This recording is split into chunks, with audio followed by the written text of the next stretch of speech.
Okay. Good evening, everyone. I welcome you all to this week 10 live session on the course on deep learning.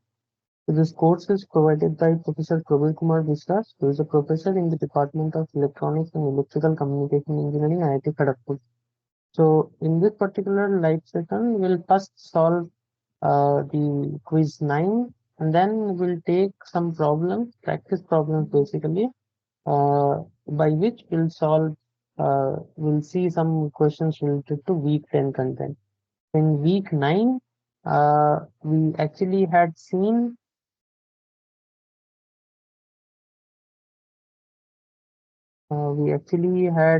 some concepts regarding the optimizers. Optimizers. So over there, we had seen the optimizers such as Adam optimizer, then Adagrad optimizer. Followed by that, we have seen RMS prop. Then we have also seen momentum optimizer, Nesterov accelerated gradient, NAG, and their combination, some of their combinatorics like RMS prop plus NAG, some sort of combination of these optimizers. And in week 10, we have seen uh, some concepts regarding different normalization techniques. For example, mean max normalization, and we have seen that z-score normalization. And apart from these two normalizations, which we basically use in the input of the deep learning network or the input data itself, apart from that, we have also seen some of the concepts related to batch normalization, batch norm. Then we have also seen what you call the layer, instance, and group normalization. So we'll try to solve few questions on these topics as well. And let me tell you, out of all these normalization techniques, as far as deep learning is being concerned, so the most important sort of normalization is basically the batch normalization. So you'll see when you'll implement the different neural network architectures, and if you see the papers as well, you will see that in many of the cases, batch norm basically is well used other than the layer normalization, instance normalization, group normalization, which is due to a fact that when the batch normalization paper came, they showed that apart from using batch normalization, if you use layer normalization,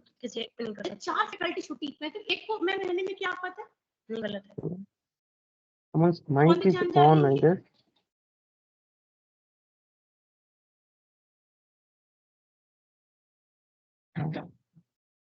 So over here, that paper, when batch normalization came, they showed that layer normalization, instance normalization, group normalization, they actually do not work well with validation error minimization. So they showed that with several experimentation, that batch normalization performs way better than these normalization techniques.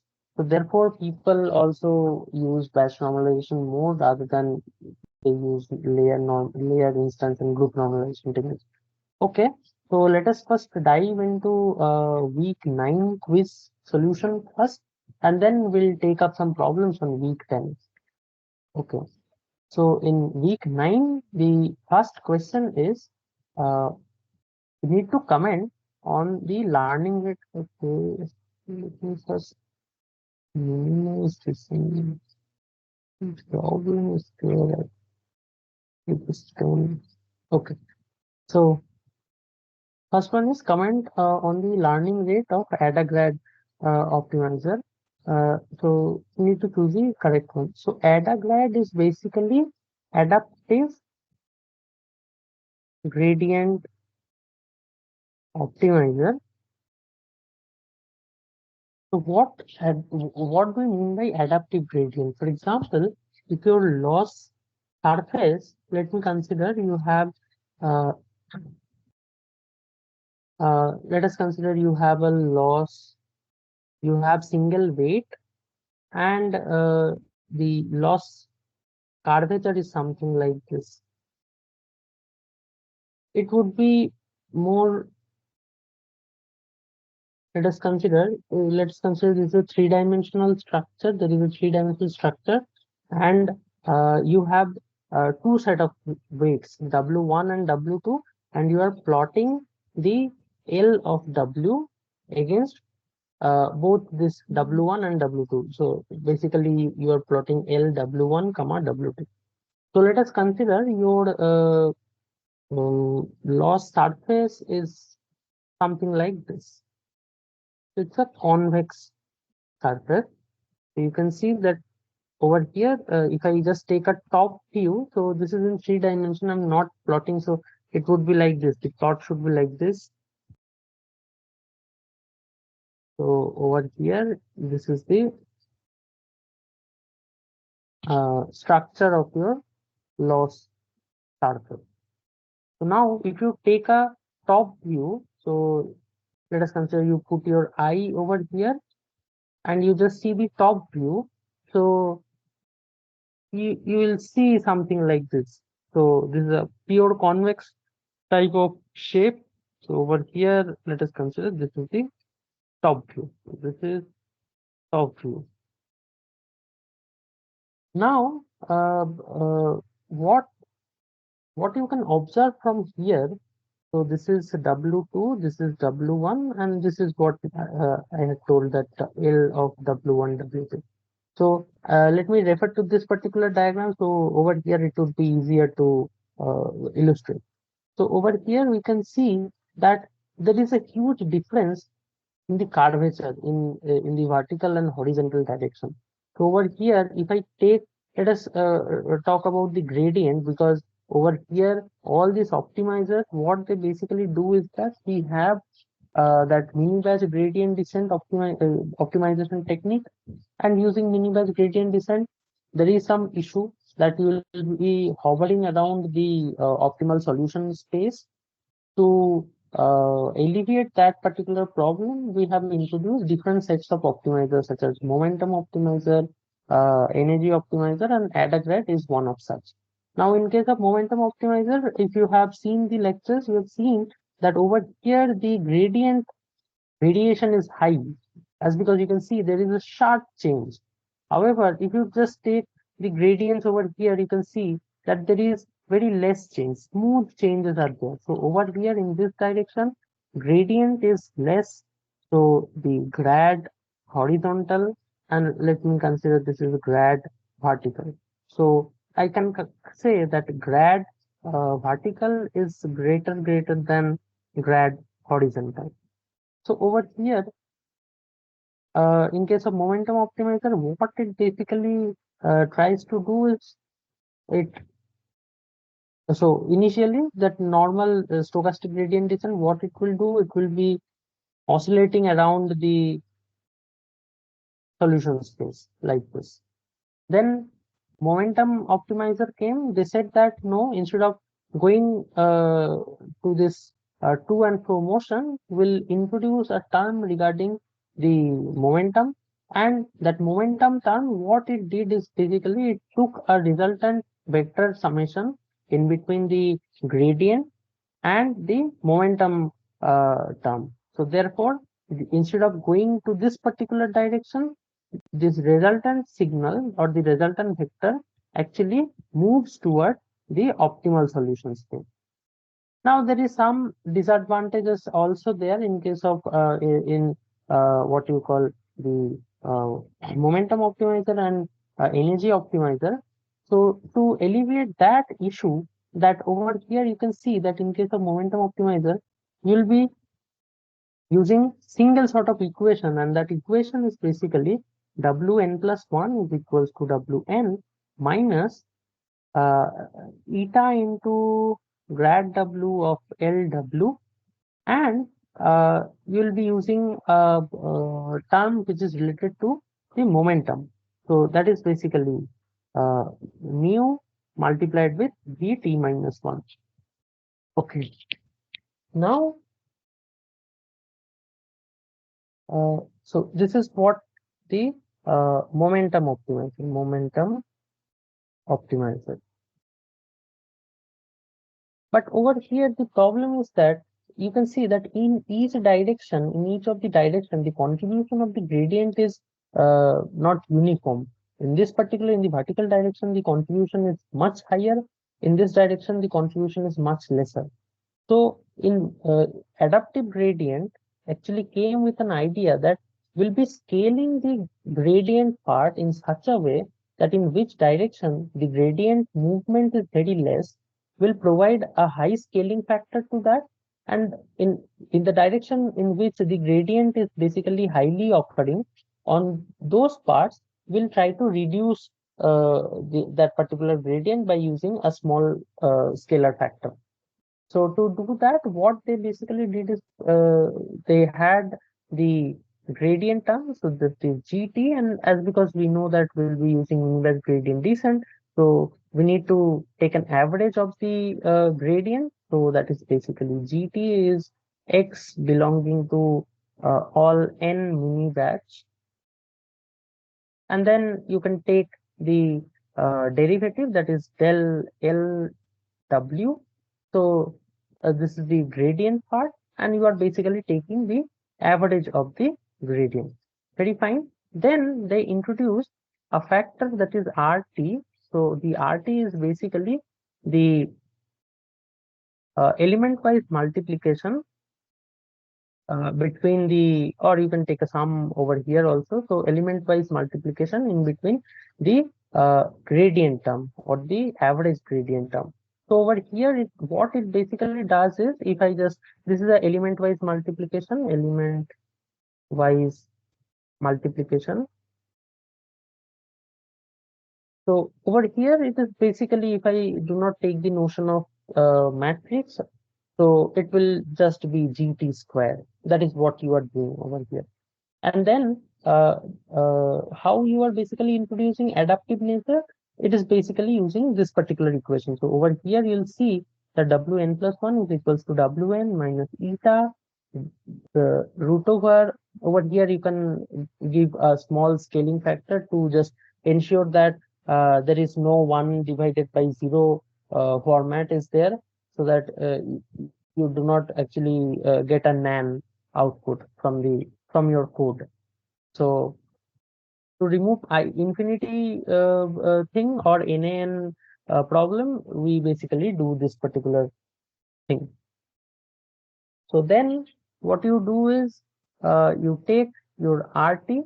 So now what you can see is basically, and you can employ eigenfactor, eigenmatrix as well, because over here you are using a scalar, and you can see that this RT will basically be a vector. So you can use a identity matrix to do all the matrix manipulation over there. And then you can see, and along with that, there will be GT obviously. Now you can see that at each direction, in some, for example, in such direction, RT is very high. So you will see that 1 upon RT will go down, and therefore this multiplication will be, for example, over here, if you multiply with 1 upon RT into GT, so you can see that if GT is high, the RT is high. However, 1 upon RT is low. So therefore, the effective contribution 1 upon RT into GT, 1 upon RT into GT, this will go down.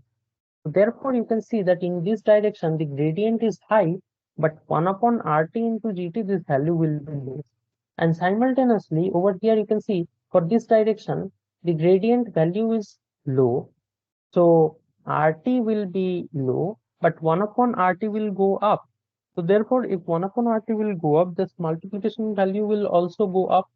So this is how you can adaptively increase the contribution of the gradient. So over here, in the with the use of adagrad, the contribution will be less in the vertical direction, and contribution will be higher in the horizontal direction. So the main thing of adagrad is basically to adaptively change the contribution of the gradients in different directions. which was not there in case of momentum optimizer or energy optimizer. Actually, learning rate remains same for each update. So that is false, first of all.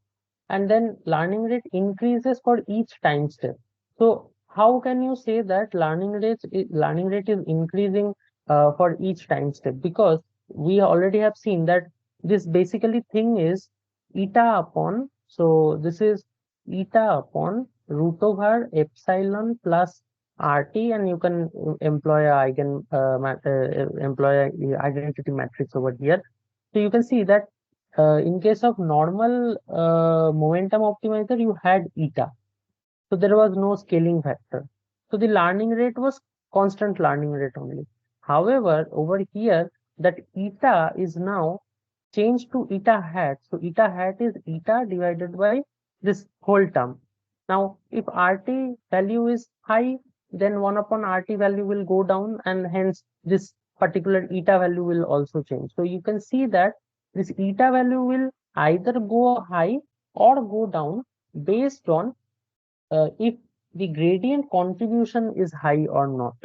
So that basically drives whether eta value will go up or go down. So both the cases can happen. So we cannot say that finitely it will increase for each time step. So that is incorrect.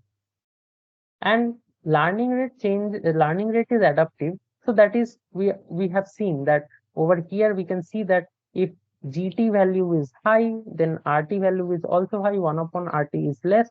So therefore this term will also basically change. And again, if GT is less, then RT is less, then 1 upon RT will go up. So therefore, again, your eta value, final eta value will also change. So therefore, we can say that this whole term will change based on the contribution of the gradient group or of the gradient value. So therefore, your learning rate, which was constant in case of momentum optimizer or energy optimizer, that is not constant over here. That is actually basically adaptive in nature. So the value of eta is basically changing with based on the contribution of the gradient. So over here, option A is the correct option. Okay. So now let us move to the second question.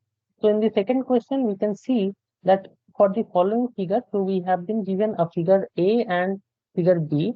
So which basically tells you the uh, loss versus uh, so over here they have not mentioned what the X basically. So they have taken the feature value. Okay. Now choose the correct statement. So over here they basically give you some loss landscape. So that means obviously they have optimized the loss value using gradient descent rule or optimization technique.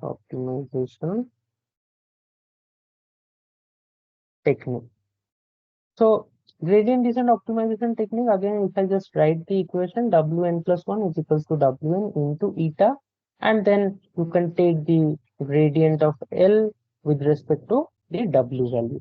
So over here, you can see that there is a term eta. So this eta term is basically called the learning rate. So this learning rate will basically guide you that how fast or how slow you will be converging the optimization process. So if you take eta value substantially very low, then your learning process is very slow.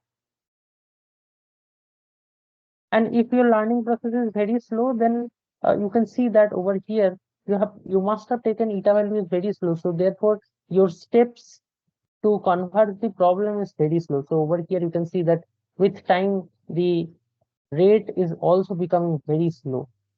So that means your optimization process will take huge time to convert. So over here we can see that it takes substantial amount of time to reach to this global minima. So over here at 0 you see the global minima, but it will take huge amount of time to come over here. So this particular figure you can say that your eta value is low. And over here you can see that you start from here, then you go here, then over again you come over here. So you can see there is substantial amount of oscillations are there. So over here again, this is the main global minima point. However, uh, you are highly so the characteristics over here is highly oscillating, oscillating around the optimal or global minima. So you are basically uh, oscillating around the main optimal location or the global minimal location. So obviously you can see by the figure itself, only when you have very high value of learning rate, then your problem, so then your solution will start oscillating around the main solution region. So over here, uh, you can comment that eta is high. So there are two conditions. One is basically if your eta is low, then you will have huge amount of time. You will take huge amount of time to converge to this final optimal minimum. And if your eta is high, then you will take again it will take substantial amount of time to this to settle down the problem. You might reach close to the optimal solution, but it will take substantial amount of time to settle at this particular point because we'll be oscillating around the final solution. So over here, the proper choice, proper comment would be eta is high over here. Okay, so now let us scan through the solution. So uh, figure A and figure B have different loss functions, so it is not at all relevant. Figure A has optimal learning rate, figure B has small learning rate. So over here we can see that this is correct. Figure B has optimal, figure A has small. So figure A cannot be have small learning rate. Okay. So there is some discrepancy according to me. So here you can see optimal. Optimal means kind of best or which is suitable learning rate for the problem. So option A is incorrect. First is also incorrect. So figure A has over here, it should have been high, but they have written optimal.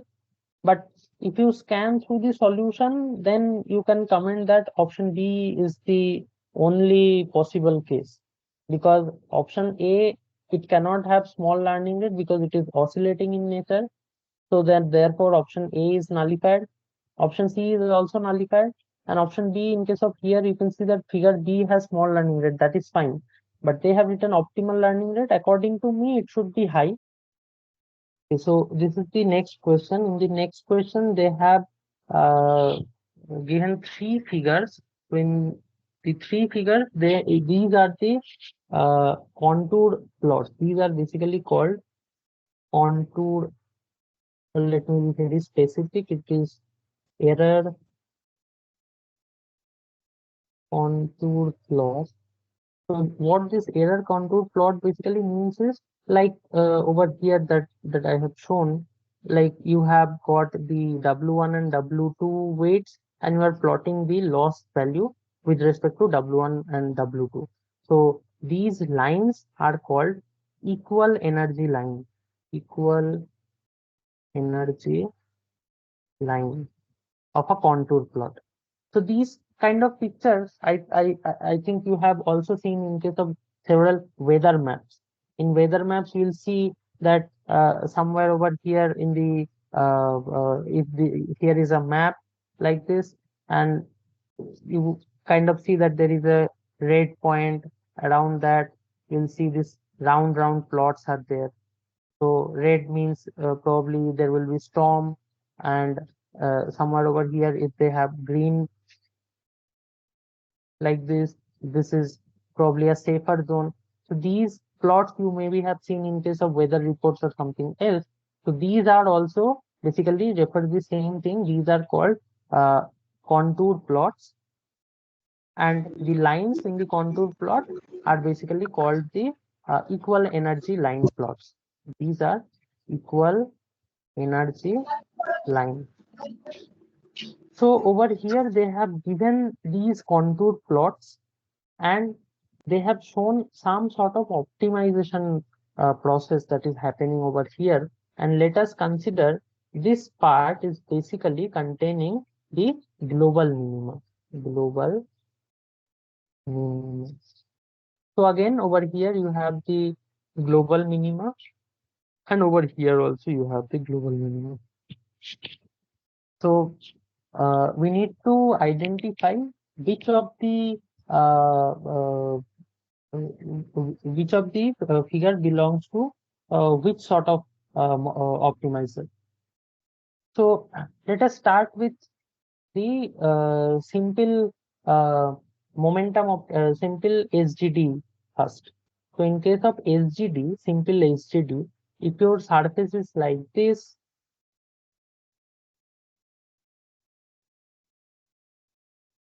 so there, whatever surface they have given, these are also elliptical. So over here you can see that this is an elliptical surface. So over here also by this particular line, the first line, you can observe that this is an elliptical surface. If you complete this thing over here, so this you will get an ellipse. So if you get an elliptical architecture of the loss surface, there already we have discussed that in the vertical direction, the gradient will be higher than the horizontal direction. So this is GH and this is GB. Now, what uh, your uh, stochastic gradient descent SGD, vanilla SGD. So let me call it vanilla SGD. So what is the meaning of vanilla? In any standard deep learning paper or book if you refer to, so vanilla basically stands for the basic version of any algorithm. If you do any sort of quantification, then this vanilla word basically goes out from the picture. For example, vanilla is SGD basically means the simple mini batch stochastic, or if I consider mini batch stochastic gradient descent. So they basically refer to that you have very small amount of batch size, you do the forward pass, then you to calculate the loss, you take average, then you backpropagate the loss and update the weight values. And when you use the momentum term and some other combinations, so then your vanilla thing will go out from the picture, as because you have done some modification on the existing algorithm. So the basic algorithm is called the vanilla one. So what here in case of yes, okay. So over here, if your weight is somewhere over here, sorry.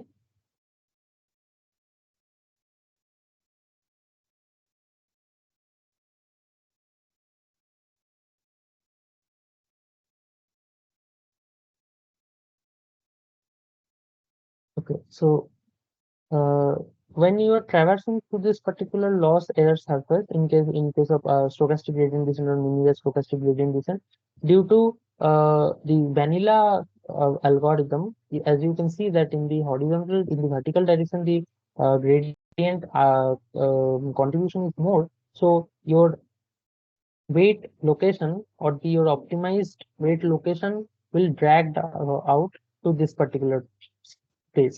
And then if I just take the simple vector addition over here, you can see that over in this direction, the contribution is very less. However, in this particular direction, the gradient is high. So If I just take the resultant over here, you'll see again you'll reach to this particular position. So in the same way, we'll just basically hover around the optimal solution location. However, when the momentum optimizer came, now the momentum optimizer came. So what they basically introduced, they introduced a momentum term, and they basically did a resultant summation with respect in between the momentum term and the gradient term. So therefore, after reaching to this particular place, you have the gradient term in this particular direction, and you got the new momentum term at this particular direction. And now if you just do the matrix summation, vector summation, it will be somewhat like this. So instead of going to that direction, now you will be feeded to this direction. So now you can see that your model basically tries to locate at the direction of the optimal solution region. So this is what basically momentum optimizer tries to do. Now this step is also basically associated with the amount of learning rate that you use. If your learning rate is high, then your learning rate or your momentum value, that means it is dependent on, in case of momentum optimizer, the optimization process is dependent on eta as well as mu. So this is mu.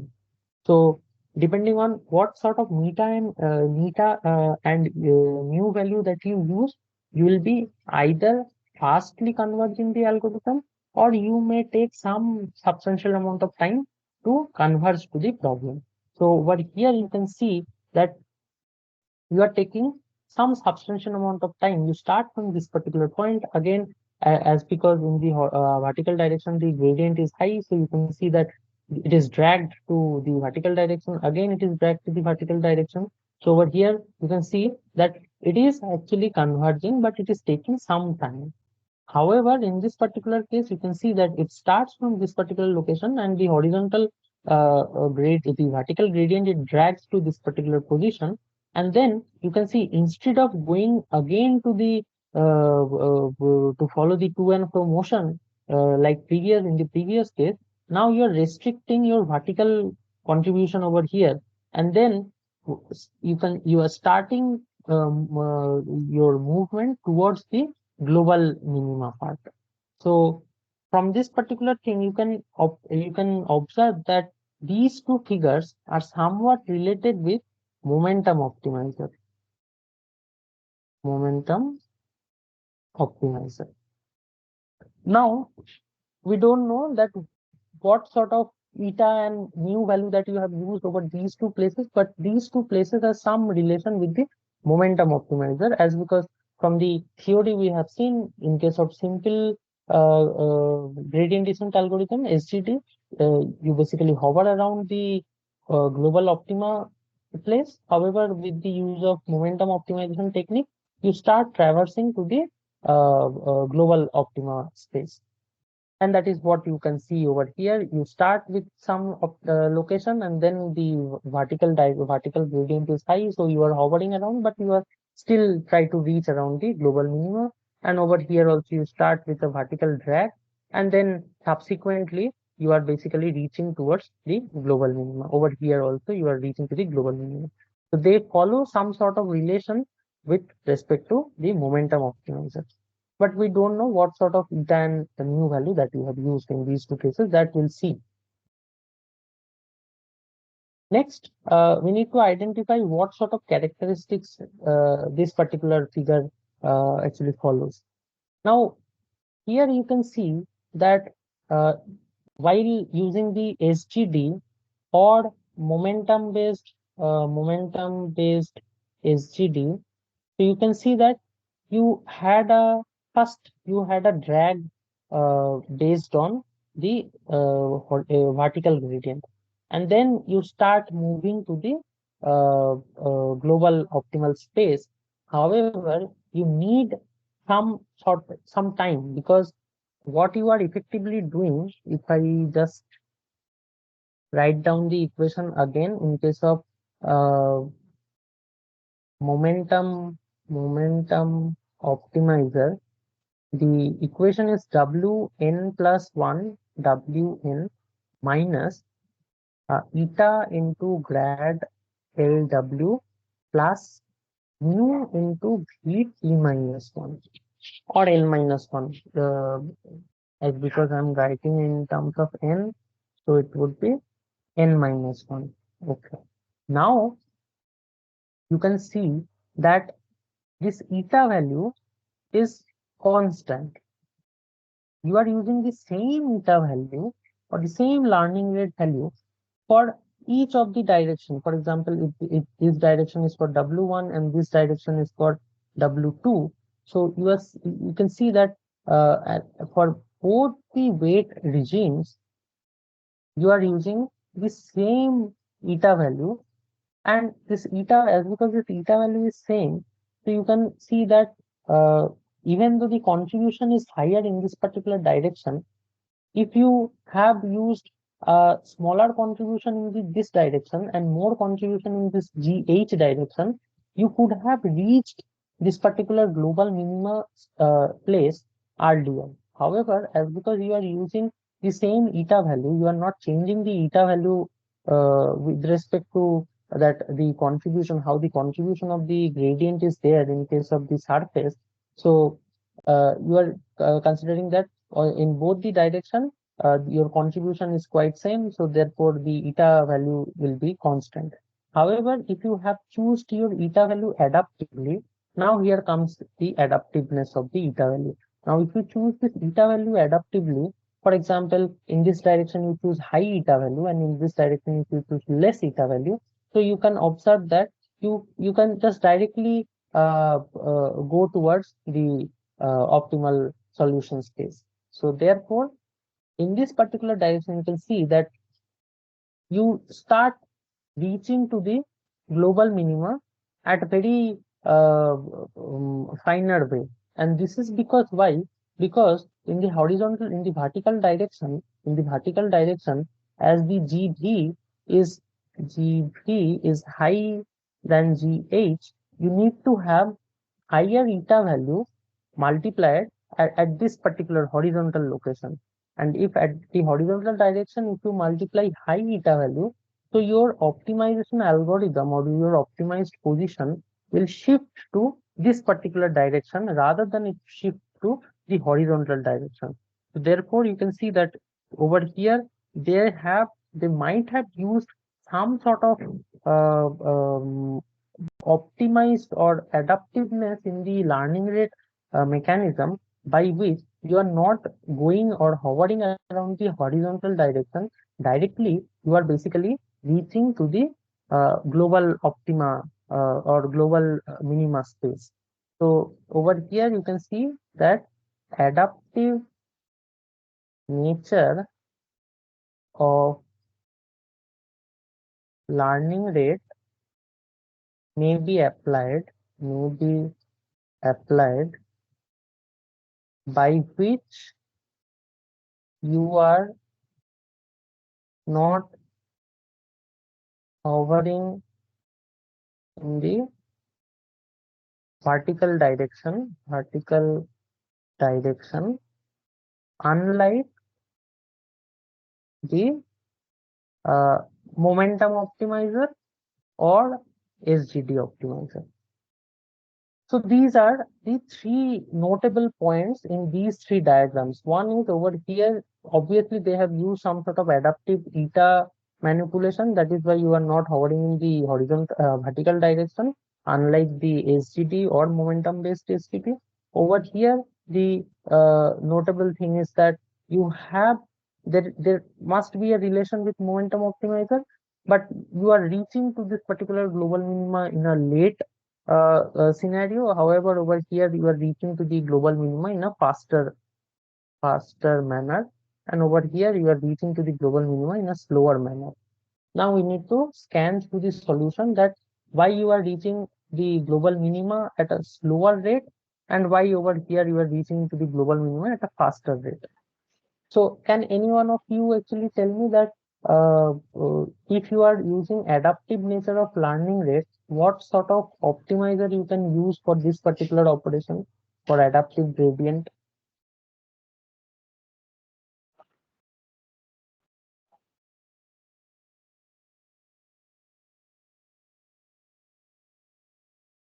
Yes, anyone?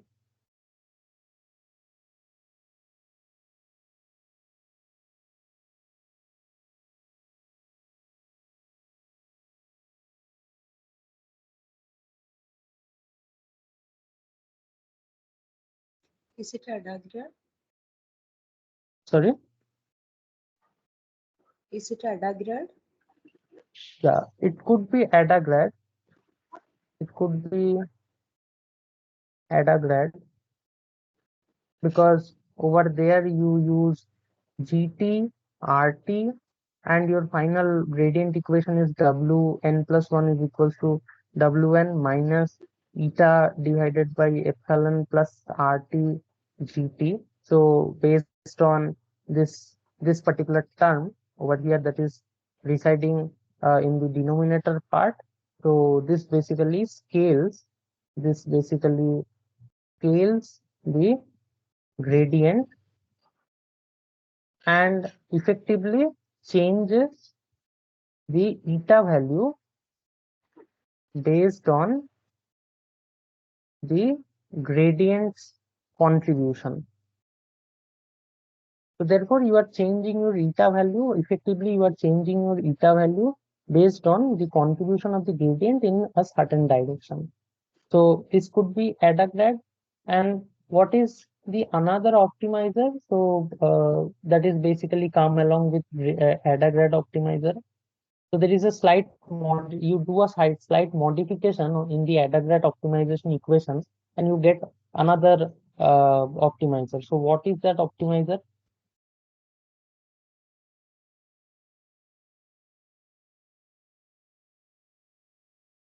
First you have Adagrad optimizer, then you do certain modifications in the mathematics of the Adagrad optimizer and you get another optimizer of same kind.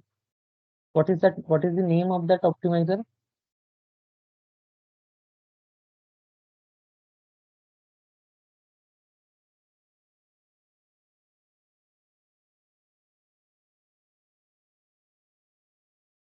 Anyone? RMPs. Sorry, Adam.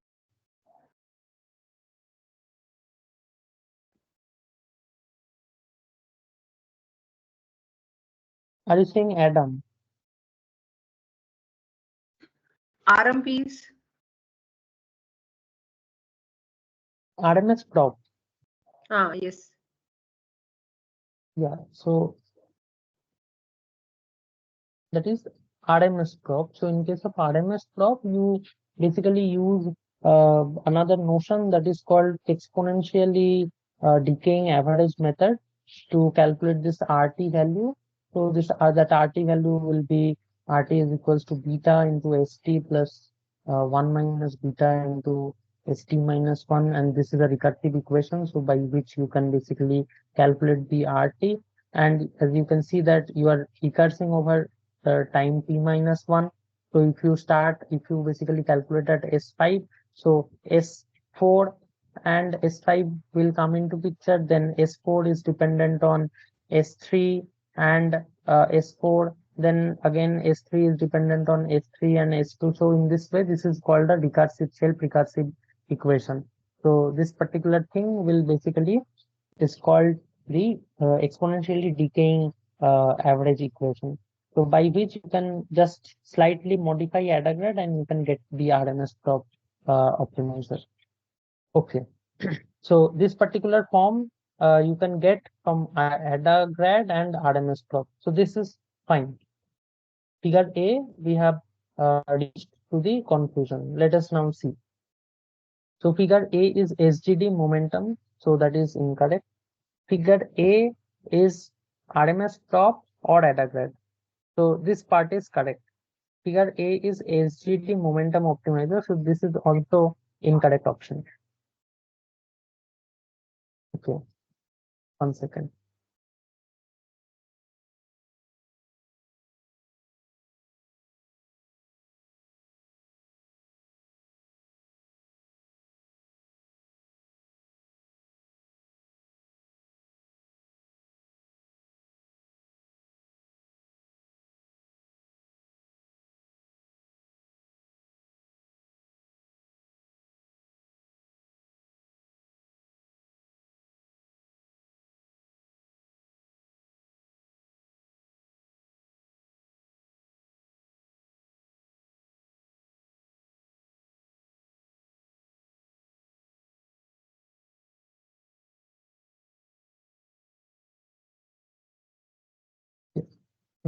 Can you see the screen?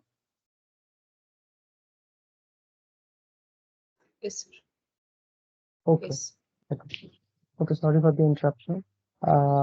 So over here we just discussed that figure A basically refers to RMS prop and ADA grad from our last discussion, and then figure B is basically SGD momentum with low momentum rate. So that is what I was talking that over here you get a representation of momentum optimizer,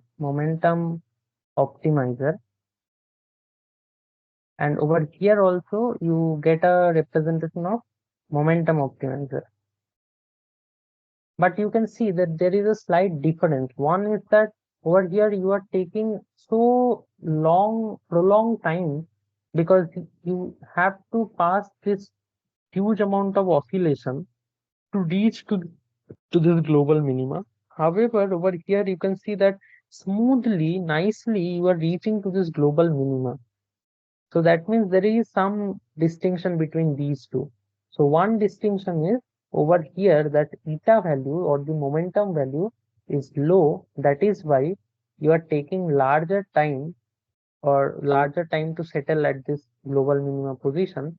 However, over here you have high momentum value. That is why you are basically reaching to this particular location with a higher momentum.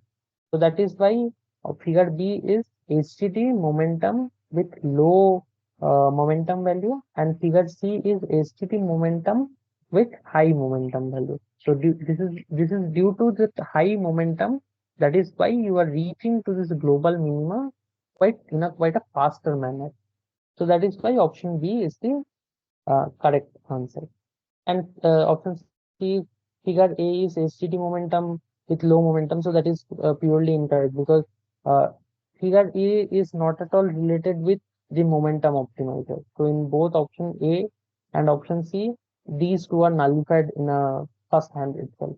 And option D is also not relevant over here. So option B is the correct answer for this particular question. So any confusion in this particular question? If you have any query, I can answer this.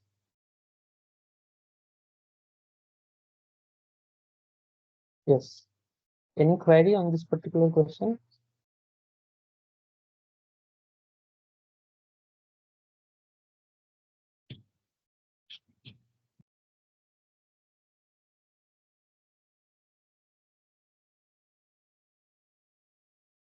Okay, so I hope there's no query.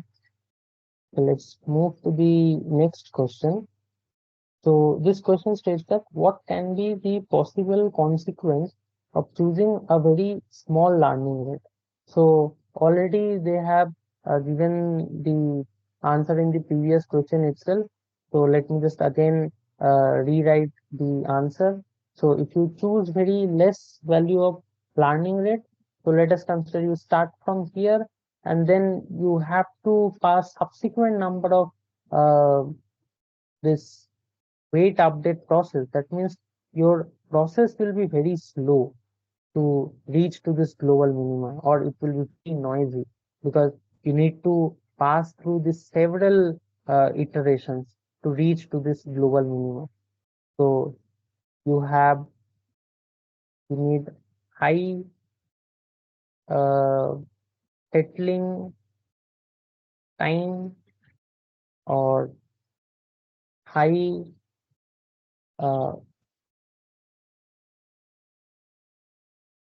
or you'll have slower convergence. So these two options could be the correct one. So let us see. So the slow convergence, that is, we have also seen that if you have very less value of eta is very low, so then it will take substantial amount of time to reach this particular global minimum position, and therefore you will have very slow convergence.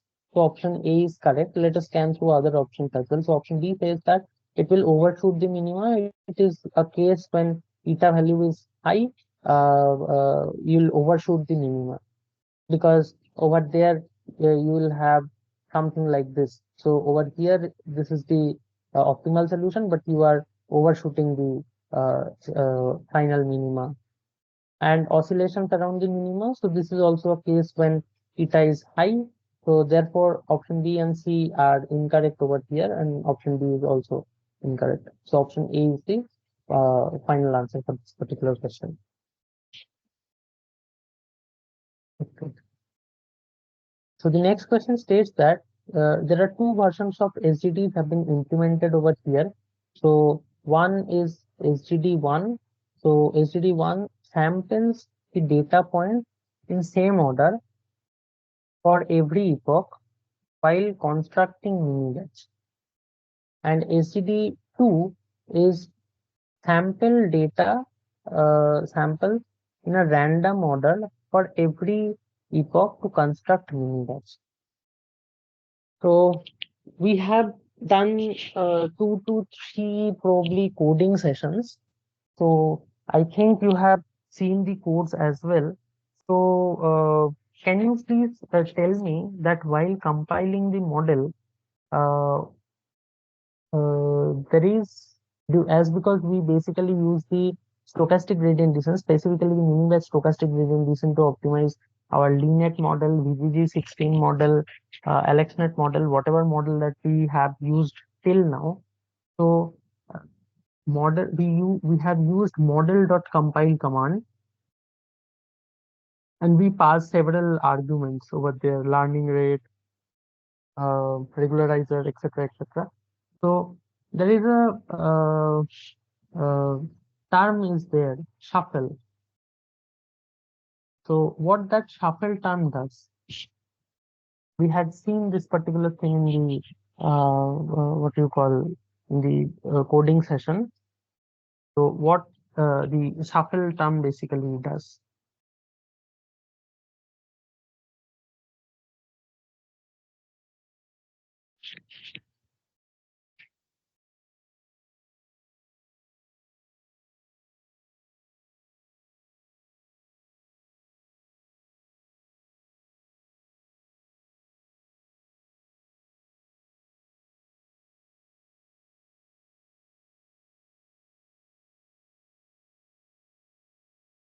This is one. Is it the random selection of samples? Yes, it is related with the selection of the sample. So shuffle, we basically set it as true for the while training the model using the training and and validating using the validation data. So the shuffle true is what basically does is, as because this is stochastic gradient descent. So stochastic basically relates to something which is random in nature. So whenever, so for example, in each of the epochs, it is constructing the batch, and then it is feeding that batch into the model. So only if while constructing the batch in each and every epoch, uh, if your sample selection is random in nature or it is stochastic in nature, that will help in uh, robust training process. So according to these particular solutions, uh, which could be the correct answer, and I need the reasoning as well. I hope you guys have answered these questions in the quiz. So whoever has got this particular question correct, please raise your hand, and then please tell me that what was your approach. I have given some hint. You can use that hint as well to answer that question. How many of you have got this particular question correct?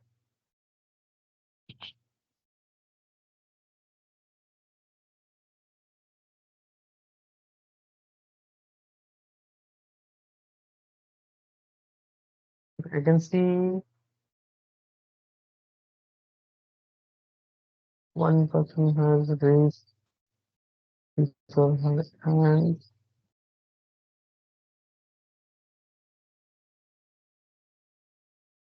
Yeah. So any one of you can just actually unmute yourself and uh, describe that why you have what is the correct answer and what is the reasoning behind it. NM unverified. You can unmute yourself. Sir, my reasoning was when we have the SGD, the second option is the right answer, and why I selected that is because SGD2 is sampling data in random order, so it's going to understand the underlying pattern in a better way compared to SGD1. So it's going to be more robust to local minima.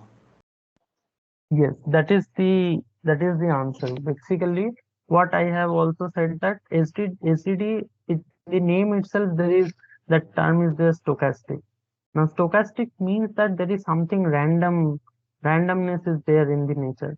And what randomness it has is basically while constructing the mini batch, it basically randomly selects the data into the batch or those buckets. It is not like that it is extracting the same set of samples in each and every epoch, and it constitutes the batch like what it constituted in the earlier epoch.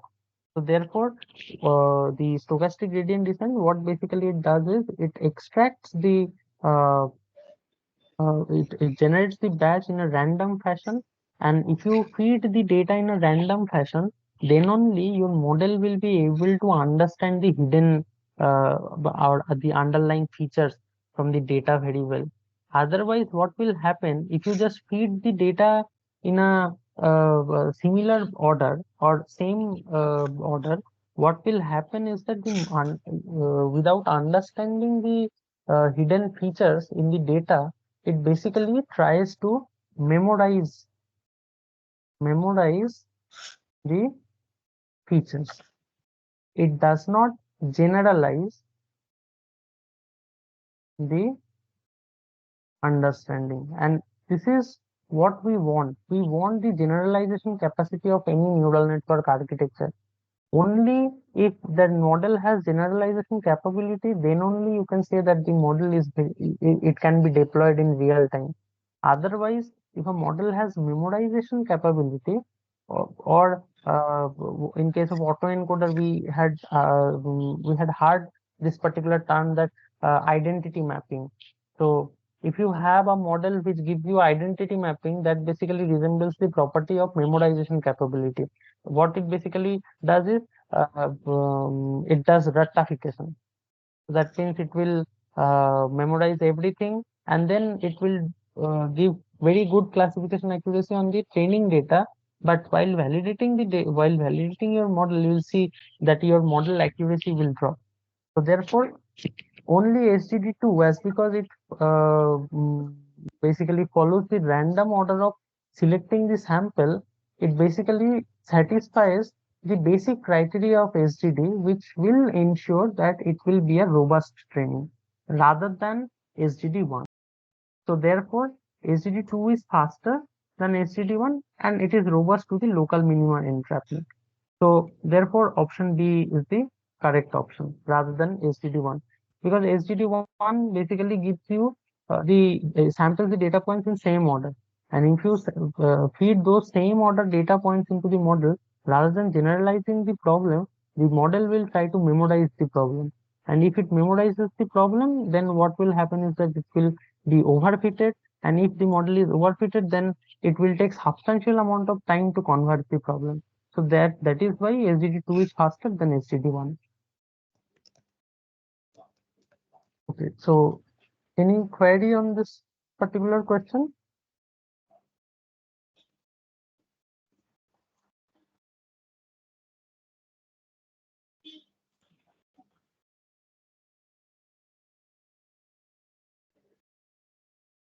Okay, so I hope there's no query.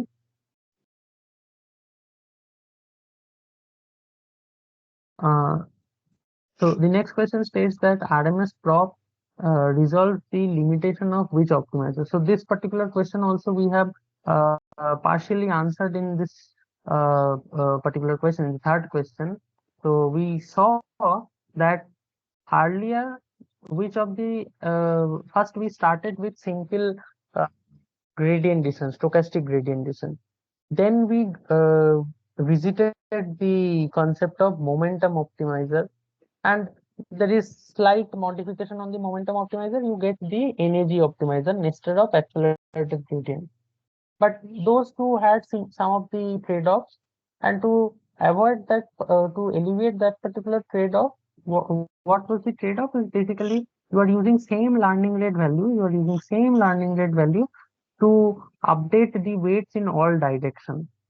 You are not considering that at which direction the gradient contribution is high or in which direction gradient contribution is low. So to alleviate that sort of problem, what people try to address is they actually created uh, an adaptive mechanism to tune the learning rate value based on the contribution of the gradient at a certain direction. So that optimizer was named as AdaGrad optimizer or adaptive gradient optimizer. Now, AdaGrad has also some of its own drawbacks. It is basically you take a quite big stack of history of the previous previous gradient values or gradient contribution to calculate this RT value or the scaling factor to scale down or scale up the learning rate value. So to avoid this to avoid the contribution of the stack of all previous gradient components, what people basically conveyed is we can use some sort of uh, exponential gradient averaging. So over here you can see that you have beta st and s of t minus 1.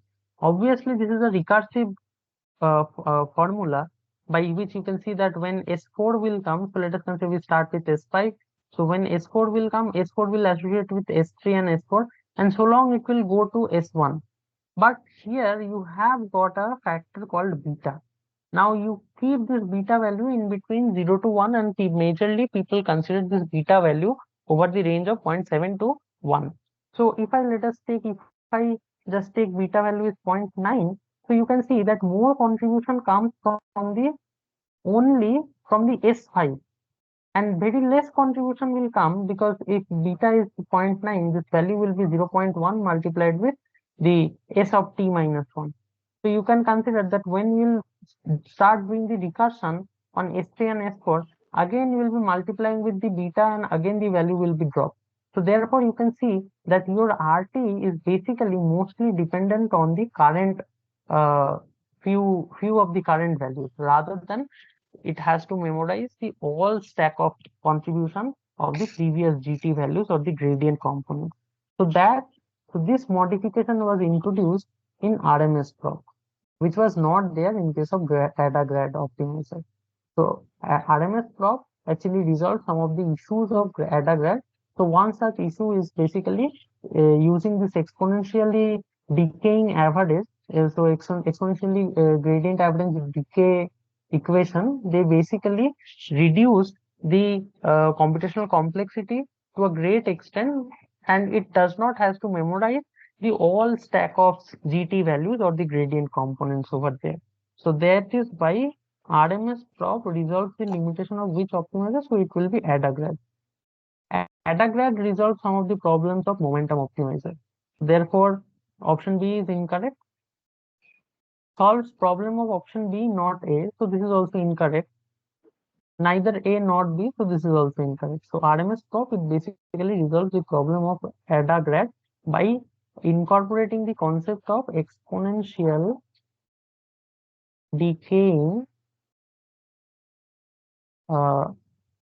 average gradient. So they had used that particular equation. So beta st plus beta minus, sorry, 1 minus beta st minus 1. By using this particular form, they have actually calculated the RT value, and using that particular value, the contribution from the immediate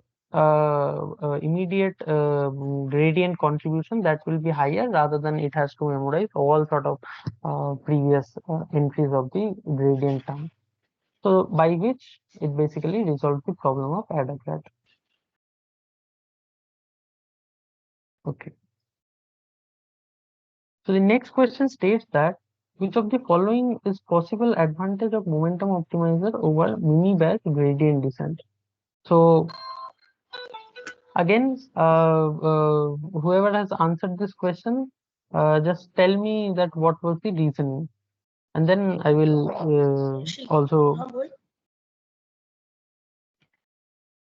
Yes.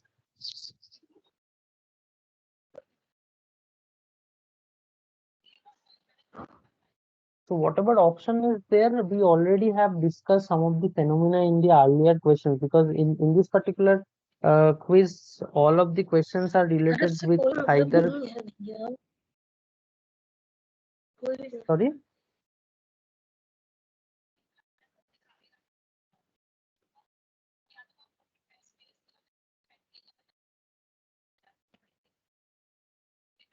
Yeah, Ocean Mishra, are you answering that particular question? Yes, sir. Yeah, are you answering this particular question? Yes, sir. I tried. Yeah, so what is the answer for this particular one? Yes, sir. एक second.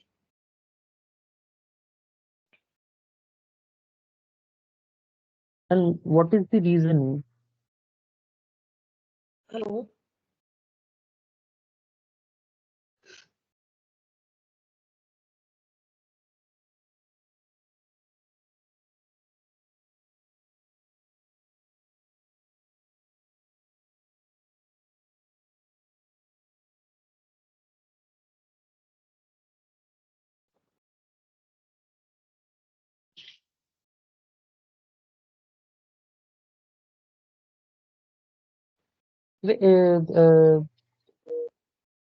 Let's take option A, and first tell me that whether option A is the correct one or not, and if this is correct, then why, and if it is not, then also why. Let's don't jump into the final conclusion at once. Let us start with option A. Tell me the reasoning that why it is correct or why it is incorrect. Any one of you can answer this one.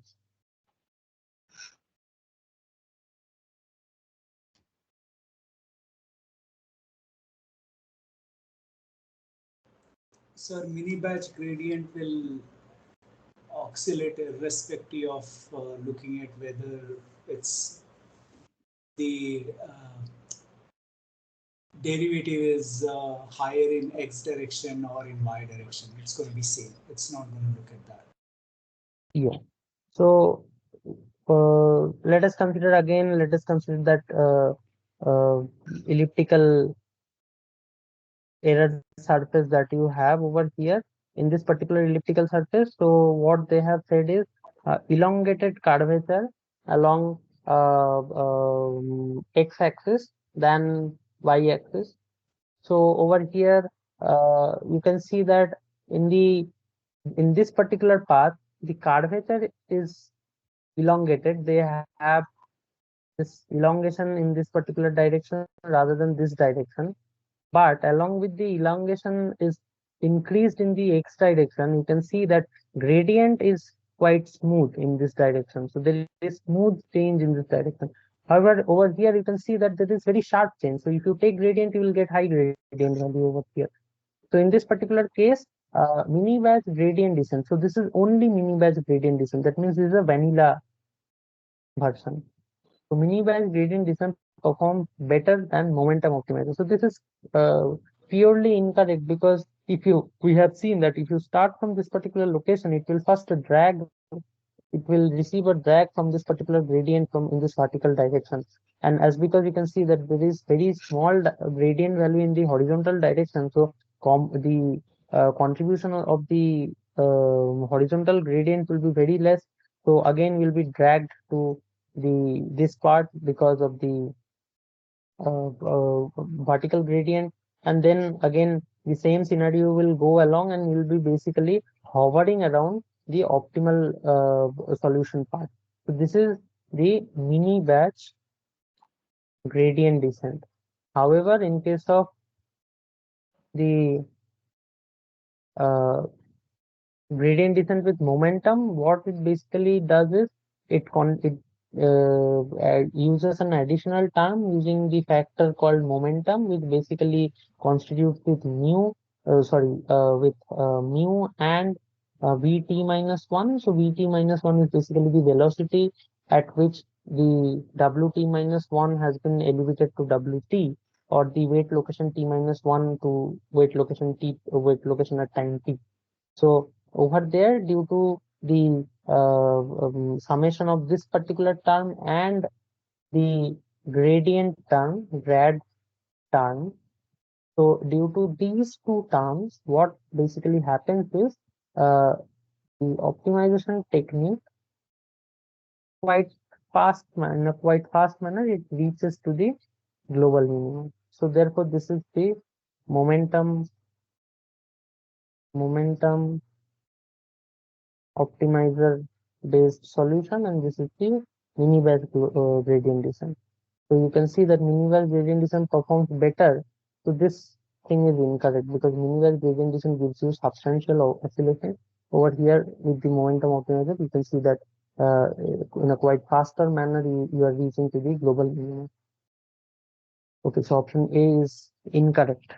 Then option B, mini batch gradient descent always performs better than momentum optimizer. So again, you can see that this is incorrect. Uh, Mini batch gradient descent will always overshoot the optimum point, even with a lower learning rate value. So over here, this particular point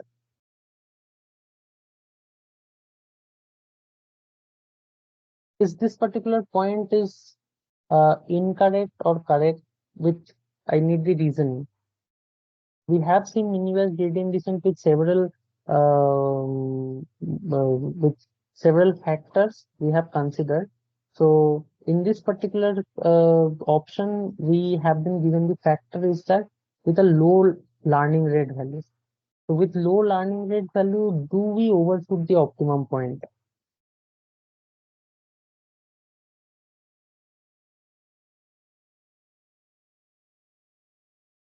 Yeah, anyone?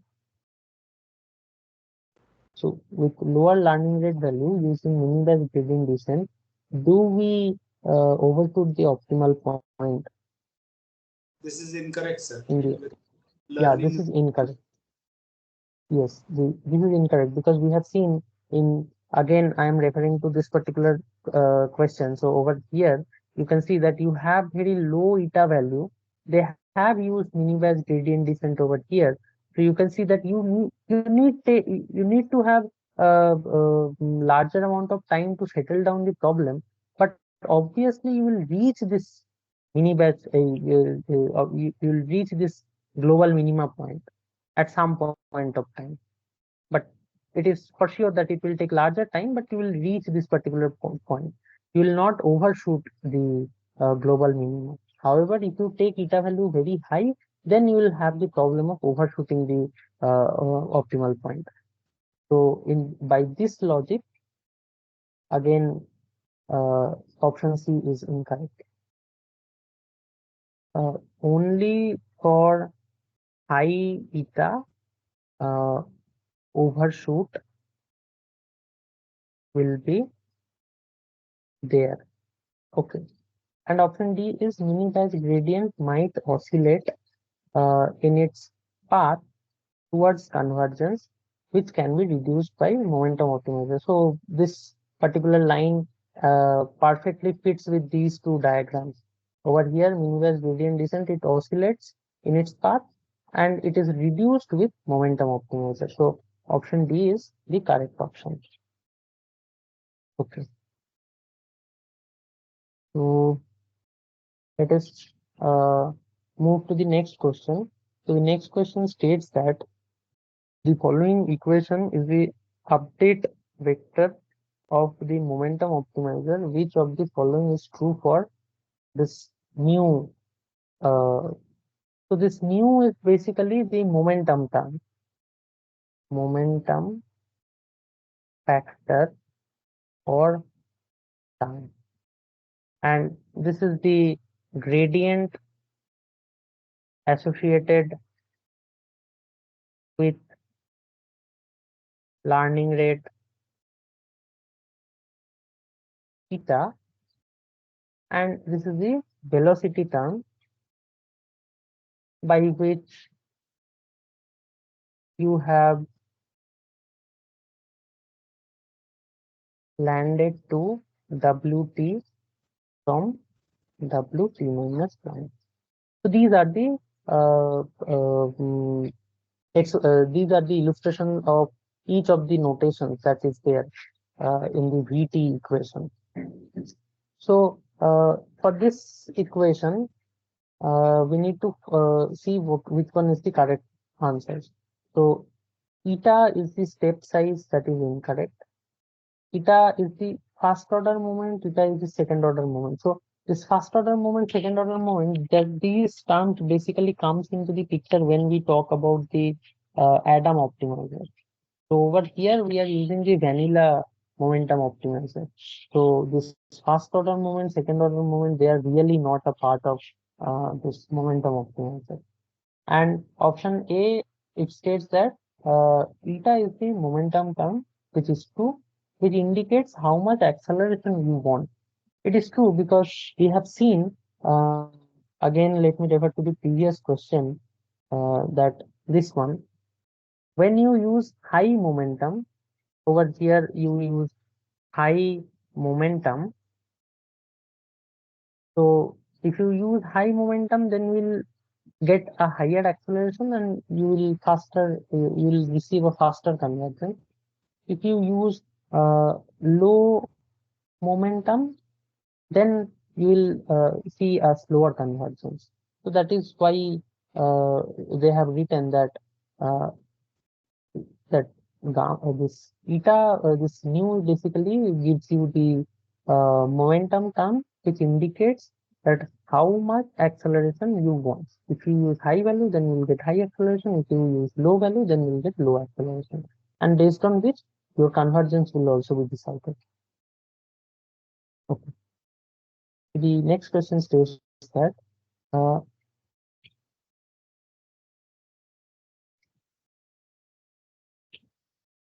why it is all required to choose different learning rates for different rates.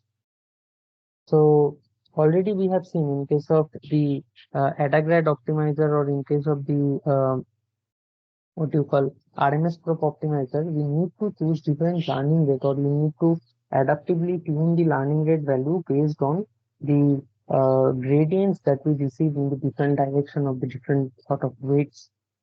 So this is again, if I just draw this particular thing. So in this direction gradient is high, in this direction gradient is low, and if you choose the values or the if you tune the value of learning rate based on the gradient contribution in the direction of different sort of weights, then you'll reach to the global minima part in a quite faster manner. So therefore, it ensures it ensures the optimal ensures the convergence of the problem in a faster manner. If you tune your eta values based on the contribution of the gradients using AdaGrad or RMS prop, then you'll get a faster convergence. That means this would aid to reach optimum point faster. So this basically gives you the faster convergence criteria. So to avoid problem of diminishing learning rate, so to avoid the problem of diminishing learning rate, that is basically they are referring that uh, uh, to basically see. So diminishing learning rate, that means eta is going very down. If your eta is going very down, if you just see the equation of the gradient descent, so it will be eta into grad WL. So if your eta value is very low, so then what will happen is that this whole term will go out. So this will also raise the condition of stopping of the gradient phase. So this is not at all related with this particular choice of beta values in different directions, because in case of optimizer, we just try to ensure that our problem should be converged in a faster manner. So this sort of thing, that stopping of gradient descent tool, that is not at all a part of this eta tuning based on different weight directions. So option A is not at all related. So option B, to avoid overshooting of the optimum point. So to avoid overshooting of the optimum point, it could be a reason, but it is not the prominent reason, because obviously if you just not consider that the contribution of the gradient in such direction, so it will actually overshoot the optimal point. That is what we have seen in case of stochastic gradient descent. But here the most obvious point is basically to converge the problem in a faster manner.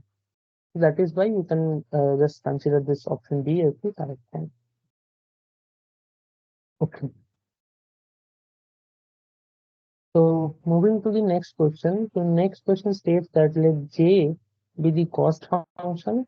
Let the gradient descent rule is basically updated using this particular equation. So we need to find what is basically this del theta I, what is the correct expression. So this would be, obviously we have seen the equation many a time. So it would be theta I minus, there will be learning factor, learning rate. So they have written it is alpha. So let us write it using alpha only. And then you need to take the derivative. So derivative of the cost function. So they have taken the cost function as J. So J theta, and what we are trying is basically we are trying to optimize the theta value. So with respect to which we need to take the derivative, with respect to theta we have to take the derivative. So to make the thing more explicit, what we have to write is that we are at the iteration I plus 1. We need the values of theta I, as well as we need to have the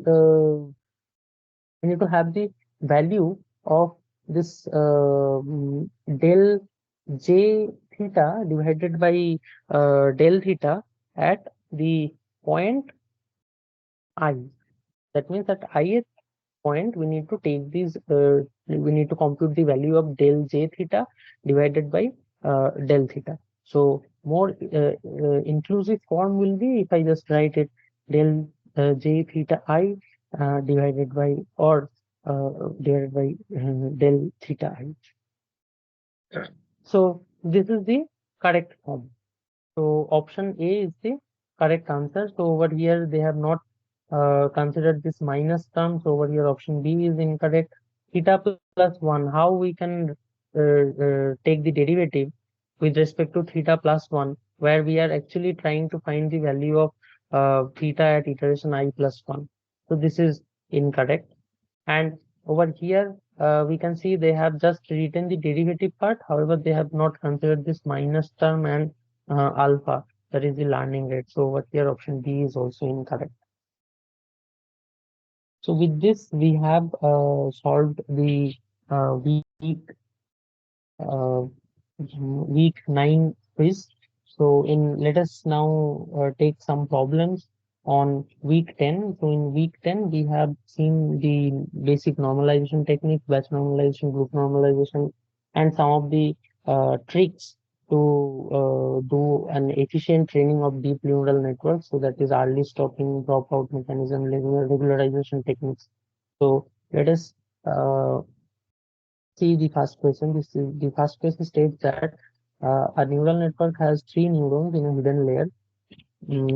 Activations of the neurons of these 3 batches are they have given the activation output to this, and this respectively. What is the value of mean if you use batch normalization?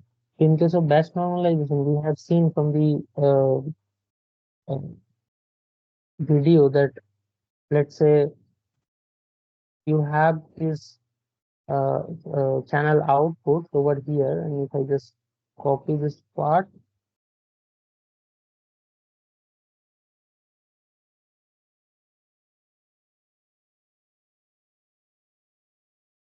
over here. So what you do, let us consider these are the outputs, and these are the outputs, let's say channel 0, channel 1, channel 2, channel 3, 0, 1, 2, 3, and again 0, 1, 2, 3. So what you do, you accumulate all the channel 0 components over here, and then you calculate the mu and sigma, and similarly you collect all these channel 1 components, you calculate the mu and sigma. So over here, instead of getting these sort of channel representation, these sort of 2D representation, we have just a vector representation. So that means this is, let's say, channel 1 output, this is channel 2 output, this is channel 3 output. So to calculate the value of mean, what we have to do is we need to accumulate these 3 points together, and then we have to calculate the mean value. Okay, so now using this concept, please tell me that what would be the answer. Yes.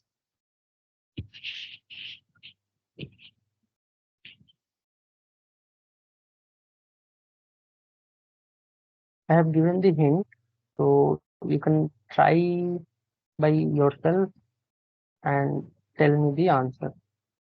So what we have to do, we have to accumulate channel 0 component, channel 1 component, channel 3 component, and then we have to manually calculate this mu and sigma value.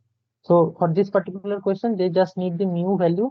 So please tell me what would be the mu value for these 3 outputs. So we need mu1, mu2, and mu3. Answer A. A. So what would be the value of mu1? Is it answer A? Answer A, yes. Yeah, so answer A. So it would be 1 plus 0 plus 6. I'm just by 3. illustrating it in a complete fashion. So you need to accumulate 1, 0, and 6 together, and then you have to calculate the value of mean over there. Then you need to calculate 2 plus 2 plus 9, then divided by 3, and followed by 3 plus 5 plus 2 divided by 3. So over here it is 2.33. Over here this is 4 plus 9.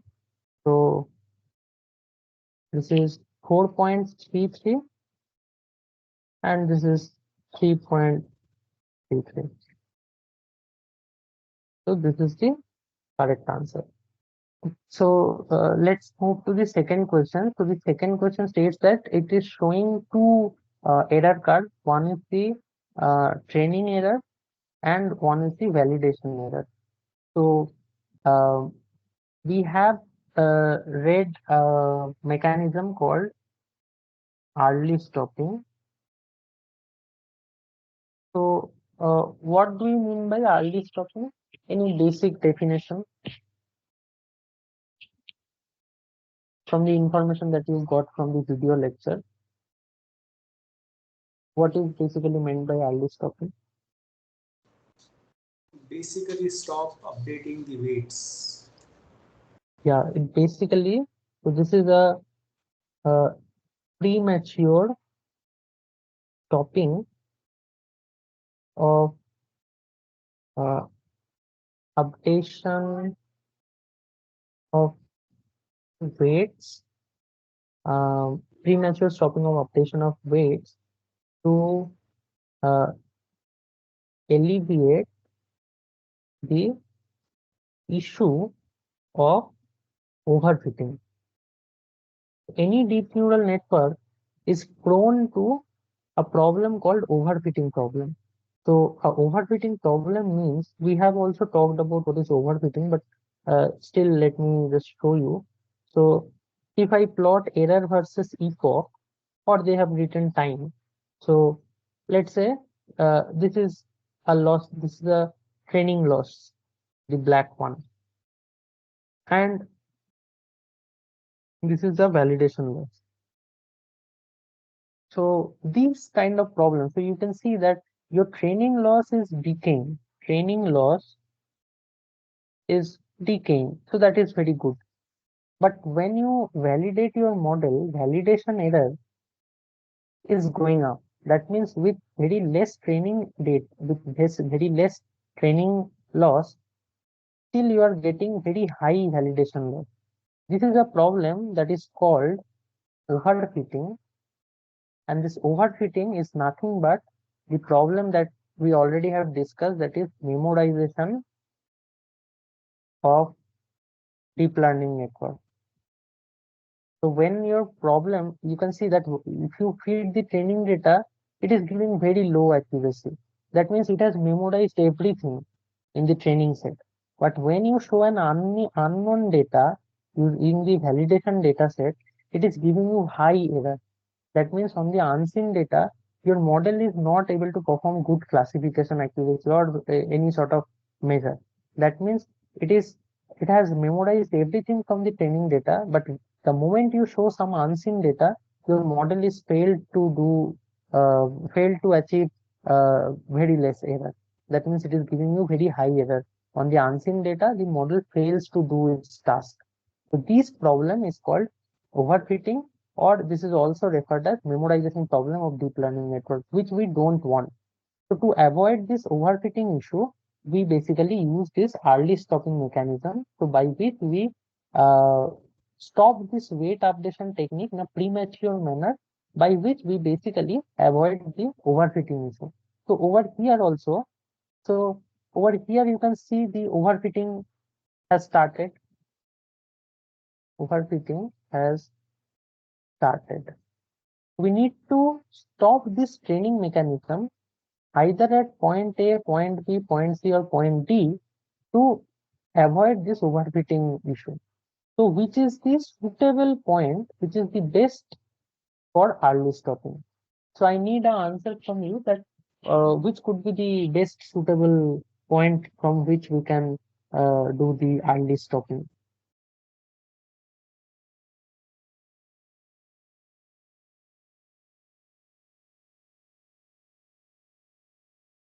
Answer C. C. Yeah, it would be C. So C is the correct answer, because so over here you can see that at point A, still it is seeking the similar nature of the training curve. So training curve is going down, validation curve is going down as well. At point B also they are having the similar nature. So both the training curve and validation curve are going down.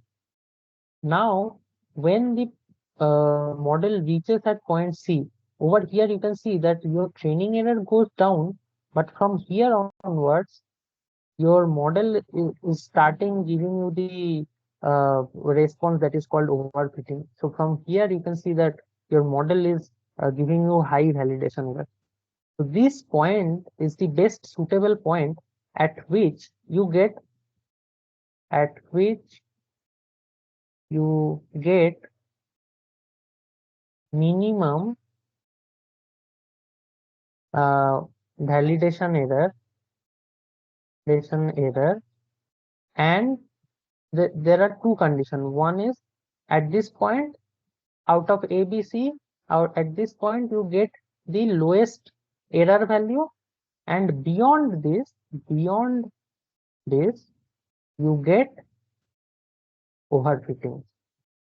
So this is the perfect point where you do the early stopping mechanism. So this is option C.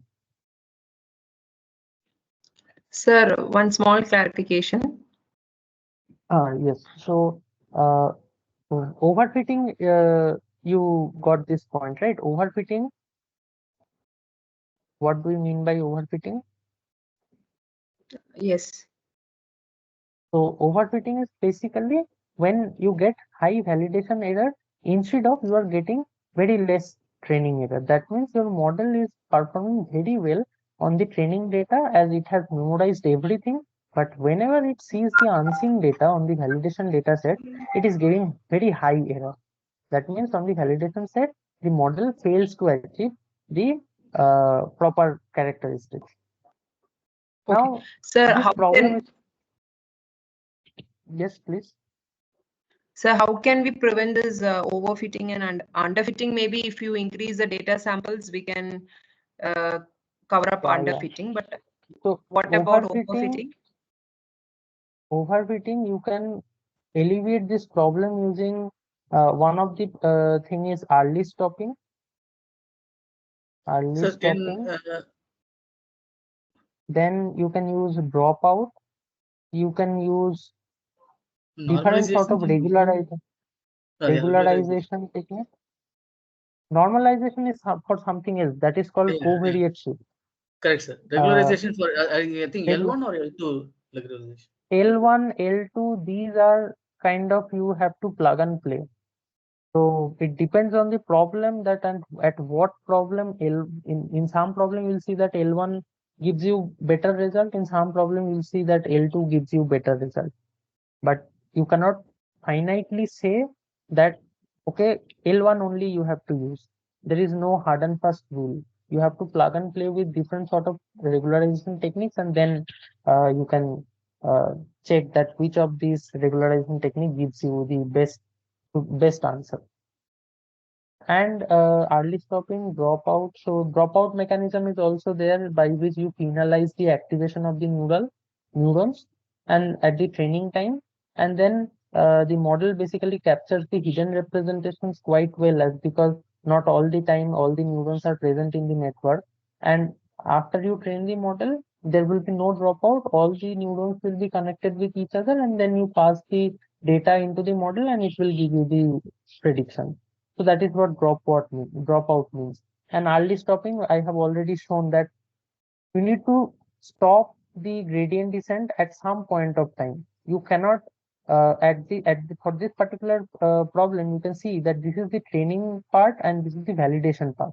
So at point A, you can see that your training error is going down, so as the validation error. It is not exactly the same level of error it is achieving in the validation part, but still the both the graphs are having same nature. Both are going down. At point B as well, you can see that the graphs are resembling same structure, that both validation and training both are going down. However, at point C, you can see a strange response. This part is going down, this part is going down. Okay. Beyond the point C, now you see that you are receiving high validation error. So that means it is better to stop the training process at point C. Now stopping the training process is called early stopping, by which you can just stop your training. At this point, you'll stop training of the model, and then you can store these weight values for testing of the model. So model will not be trained beyond this. Model will not be trained because at this particular position, now you can see that you are achieving high error values. So why you'll use those weight values to do the final classification. It is better to stop the training process at point C only. So this is called the early stopping. Sir, question. Yeah. Sir. Which one is better, sir? Like, for example, like you are stopping, early stopping, that means you are not learning much. That means you are partially stopping the You are learning. not learning much with the word job that if you learn more, for example, over here, say you are learning more, but that learning more is dangerous.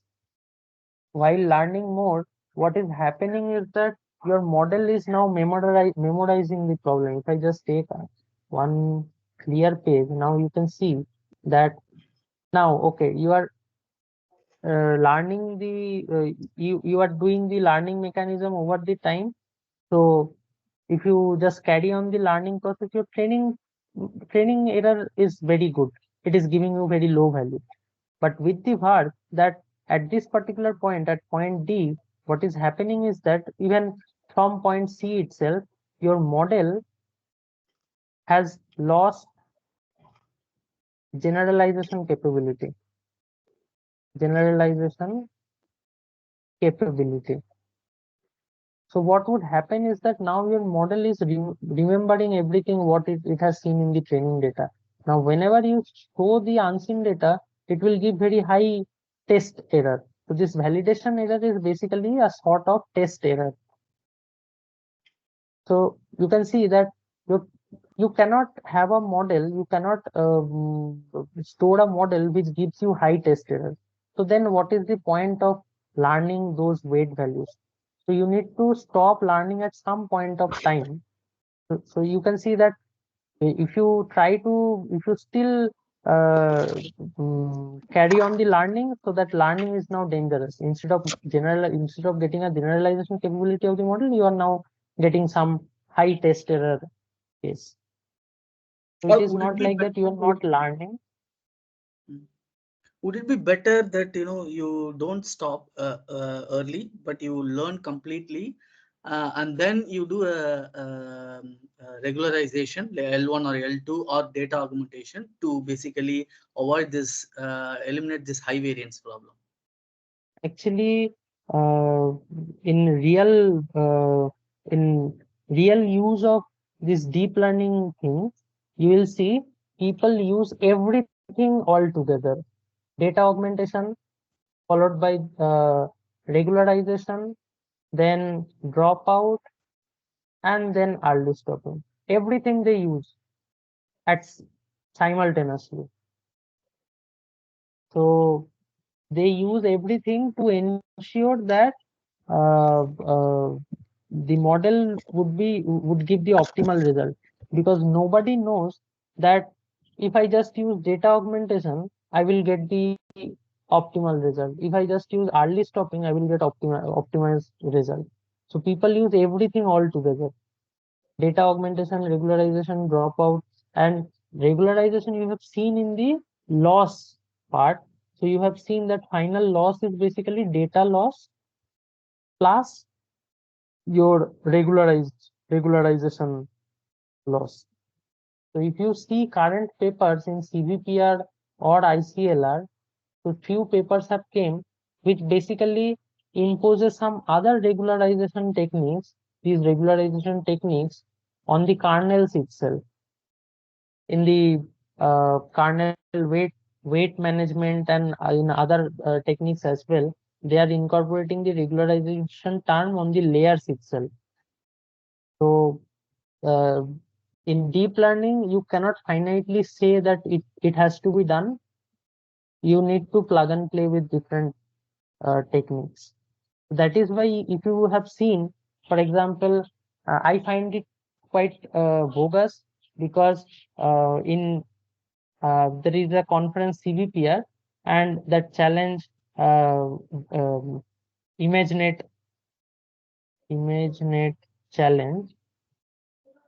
So in each year, some paper came like AlexNet, some paper came like VGGNet, some paper came like RaceNet. These paper came with some different claims that if you increase the number of layers then your model will be able to learn more. ResNet came with a different statement that it will learn more, but there will be a problem that it will be giving you lower accuracy than its shallow part. Then DenseNet, another paper came. So DenseNet totally disagreed with ResNet and they gave their another proposition. So these things are quite uh, dependent on the what sort of experiments you have done. If you are doing research on deep learning, you might have seen there is a buzz term currently that is called transformer. So transformer, it is widely used in NLP domain. Even your ChatGPT is nothing but transformer. Now, when transformer came, that paper said that transformer attention is all you need. That was the title of the paper, and they said that this is the only architecture by which you can achieve almost very good accuracy in all sort of fields. So transformer outperformed in the transformer paper. Google showed that transformer is outperforming CNN, all other networks. Just 1 year later, Facebook or Meta currently, they proposed a paper, ConvNXT. So this is a version of convolutional neural network using some sort of tricks they have used, and they showed that previous ResNet 18 itself, it is giving 5% accuracy margin than transformer on the same data set, same experimental setup, everything. So after 1 year, they again convolutional neural network outperformed transformer. So by which you can understand this deep learning thing, it is purely based on experiments. You cannot actually tell that this is the finite answer.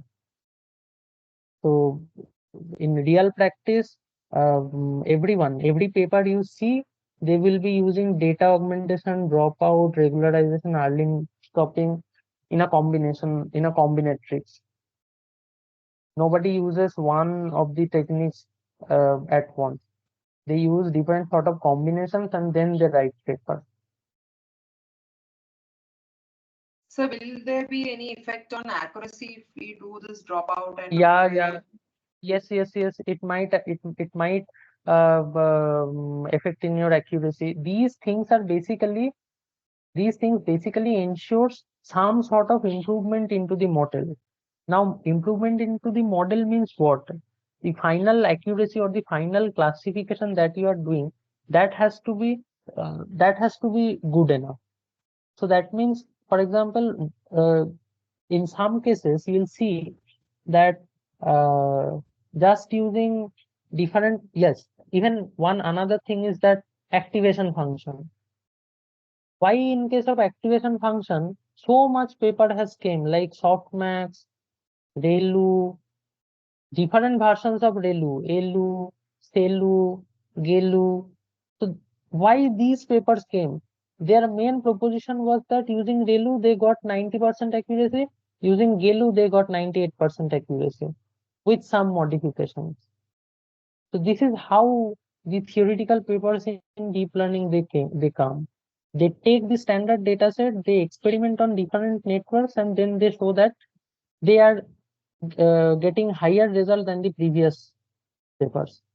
And that is how the papers are coming. So all these techniques, they have some effect in the final accuracy. For example, you have very less amount of data. Let's say in each class you have 1K data and you have 5 classes. So in total, you just have 5,000 data. In deep learning, 5,000 data is nothing. You need to have substantially large amount of data to train a model. And if you don't do data augmentation, it might happen that your model will not be able to give you proper result. So then that means at that point, data augmentation is needed for your training of the model. It may happen that with data augmentation, your model is able to give you better accuracy. So these techniques you need to employ jointly rather than doing them individually.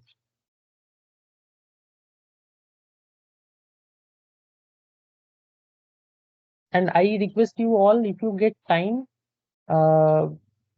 as CNN, as the deep learning has started in this particular lecture itself, as we started the networks, I would request you to see the papers, original papers, like this VGG16 paper, VGG19 paper, how they actually wrote the paper and how they argued that with respect to the previous paper, how we have achieved this sort of accuracy. What is their argument?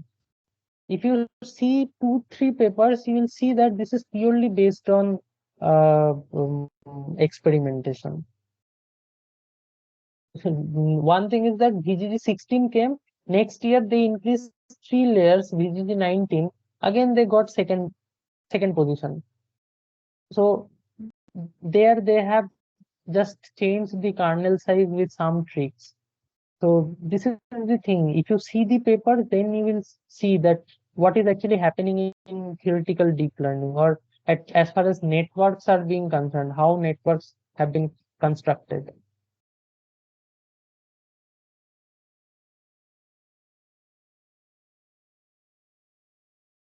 All these papers are available in archive, so you can just download those papers and see that how actually the people write paper there.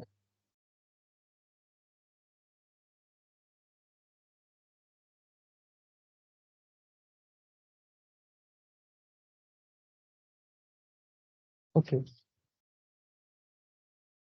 Okay, so let's move to the next question. So the next question states that which among the following is not data augmentation? So what is data augmentation? Data augmentation is basically you have some synthetic operators by which you can extrapolate the existing data and you can make some new data. For example, if this is the data that you have, you apply some mathematical operation, and then from this data you might get this data. So this data. So these things, these gray ones are the extrapolated data using augmentation technique.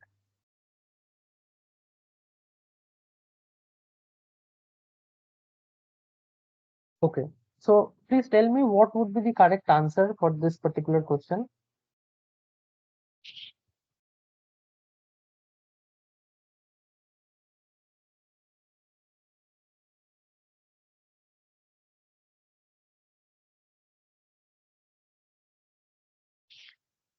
What would be the correct answer for this one? A moment. Option A. Yes, yes. Someone is saying option A is the correct answer. Another person is saying option B is the correct answer. Okay, so any other guesses? D. Sorry? Option D. Okay, option D. So we got option B. Last Okay, option let D. me. All of the above are data augmentation techniques. Okay, so. Sir, if it is text, then it is actually horizontal and vertical. But if it is an image, I think all the above. Let us consider we are talking about image only. Okay, so in this whole lecture series, whatever representation will take in case of deep learning will mainly be focusing on images. So let us consider this problem is based on image. So your suggestion is D is the correct answer, right? So let me just, please raise your hands that how many of you are convinced that it would be option D?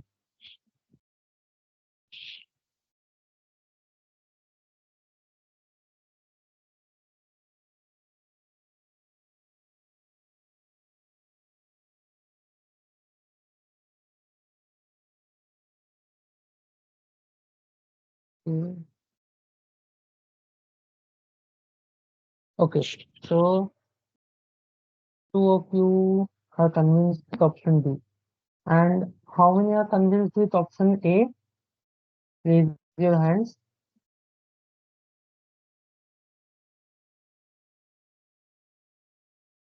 Okay.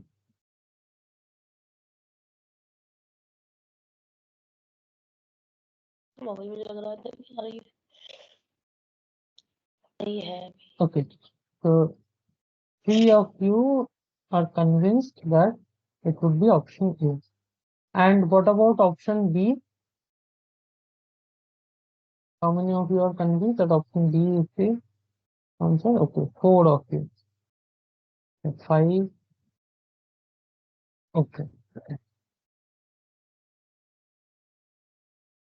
I just want to. Can any one of you tell me that how can I remove this particular thing? This toolbar is very annoying.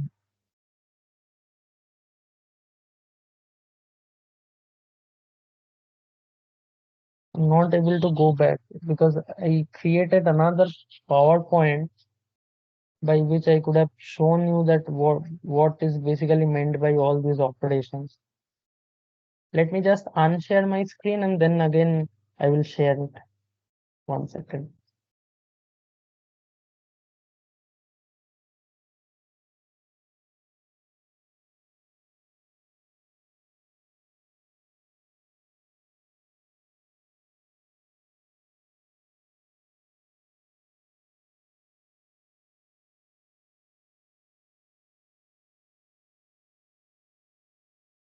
Let me just open MATLAB and then I will show you what all these operations basically look like. And by showing those operations, then I will again ask you that what would be the correct answer.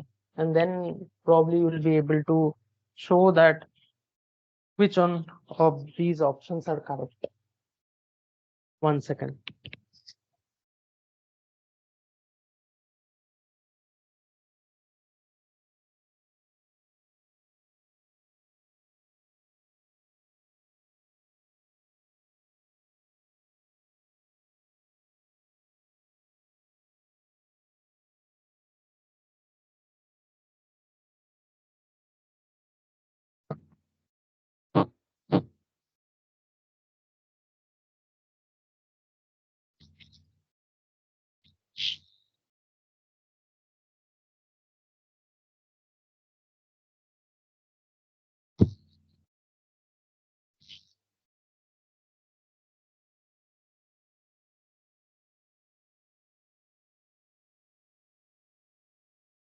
So let us consider we have a first option is article and content. So let us add very something like this. So we have seen, probably we have seen different organization techniques like we rotate the image. So rotation is an augmentation technique.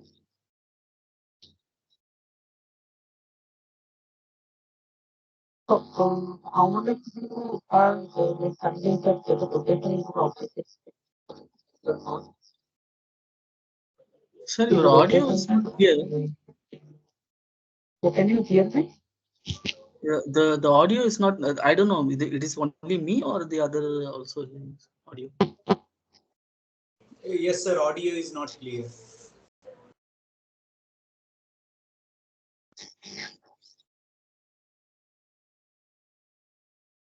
Is it clear now?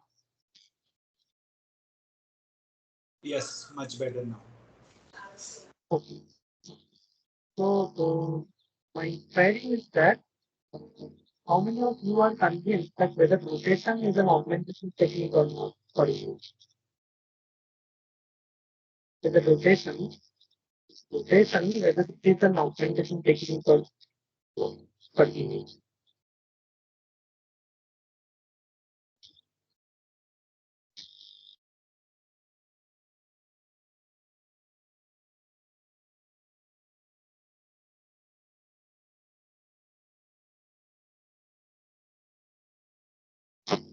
Yeah, this rotation is a free of two of them.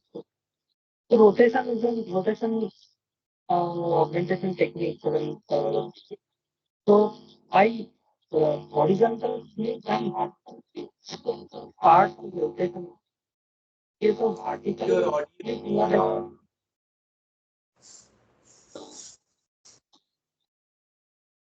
hello. Hello, am I audible? Hello. Yes. Now you are. Probably at my side there is an issue of internet.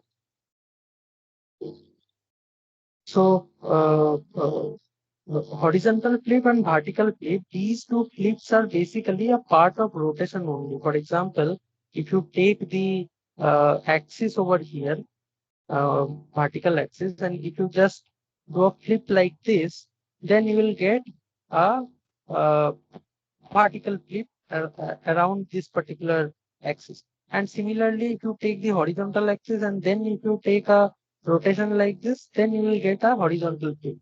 So these flips are augmentation techniques. So these are augmentation techniques. So those who have said that option A is not an augmentation technique, they were incorrect. So if I just show you that uh,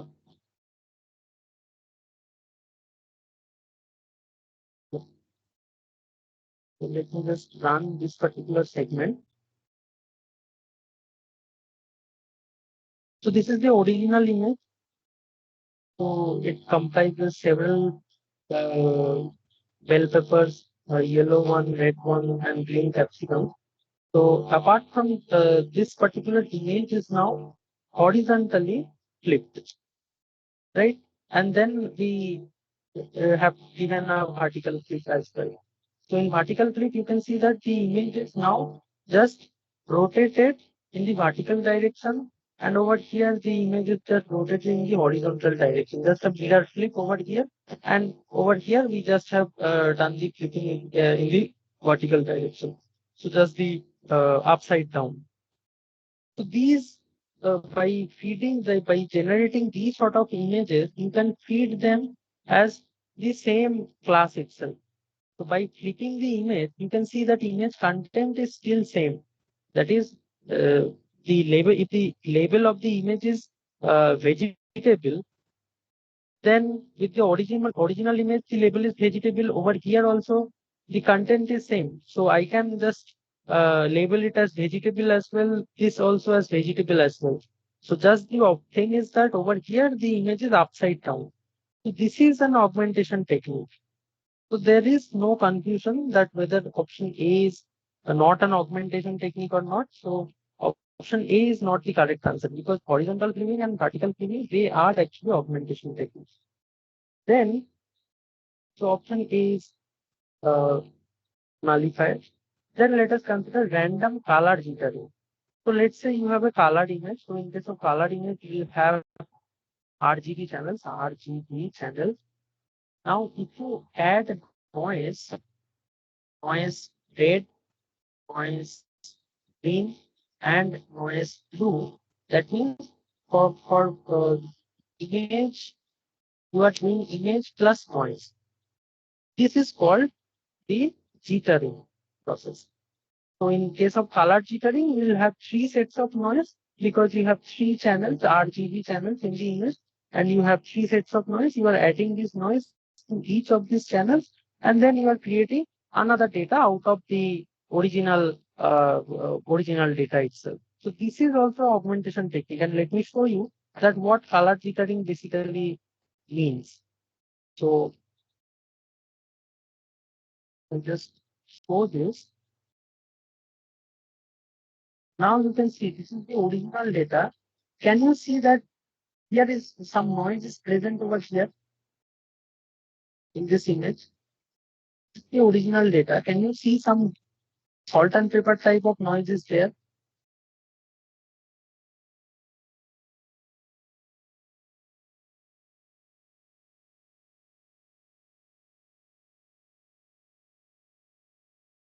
Yes.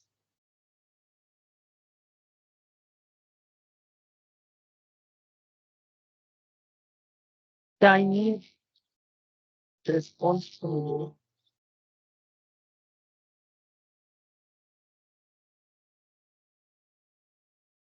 Yeah, can you see any noise over here?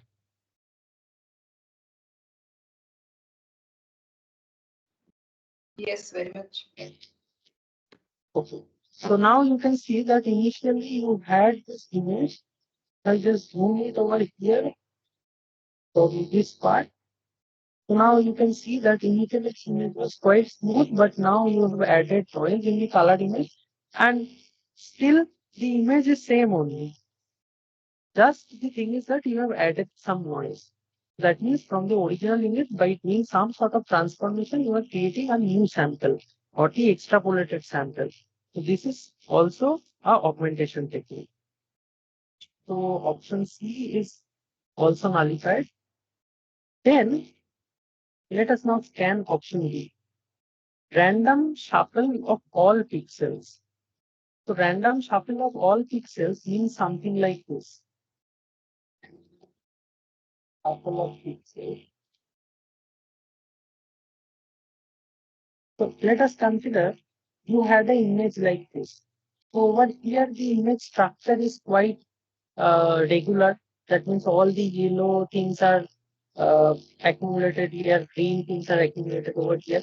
But random shuffling means you randomly put each of the blocks simultaneously. So there is no such order is presented over there. Over here also you can see that initially this is the image, and then you are doing random shuffling. Now you can see that no order is present over there. Now just tell me that, let's say you have an image of cat like this. Let's say some person is there, and now you are randomly shuffling the image.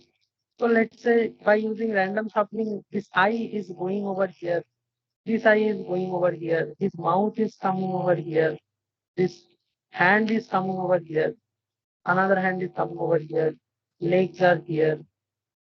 So is this, can you call this his face boundary is coming over here? Now can you tell me that whether this technique with random shuffle gives you extrapolated version of this original data or not?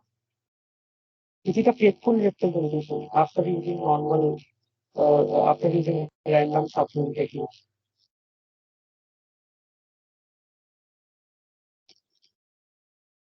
You are randomly shuffling all the pixels. So the pixel locations are now randomly placed. So this person's hand, mouth, everything is now randomly placed over the image. So is this could be called proper data augmentation? No. Yes. So that means it cannot be called a proper data augmentation. This is not a data augmentation technique. And if I just show you in our case as well, so we have an image of different types of capsicums and bell peppers. So this is the original image, and I just have randomly shuffled all the pixel values. Now doing the shuffling, all the pixel values here and there randomly. Now you can see from the image, we are now getting something like a noise.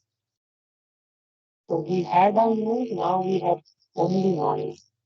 So this cannot be a augmentation technique because we are not preserving any information of the original image itself by using this augmentation technique. For example, if I go zoom over here, you can see the different sort of chilies and peppers are there. However, if I just zoom in this particular region, you can see that these white pixels, red pixels, green pixels are all randomly distributed, and which is why this random distribution is not giving you the proper image. That is why this cannot be an augmentation. So I hope this illustration uh, is fine with you. If you have any further queries, then I can answer this query on this particular question.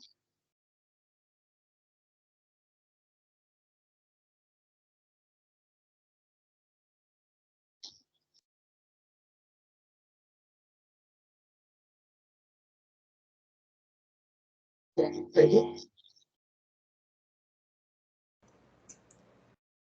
Sir, your voice is not clear.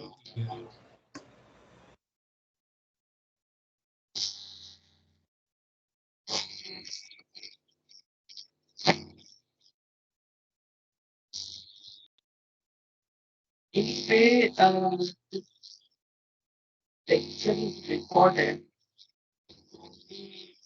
Your voice is breaking, sir.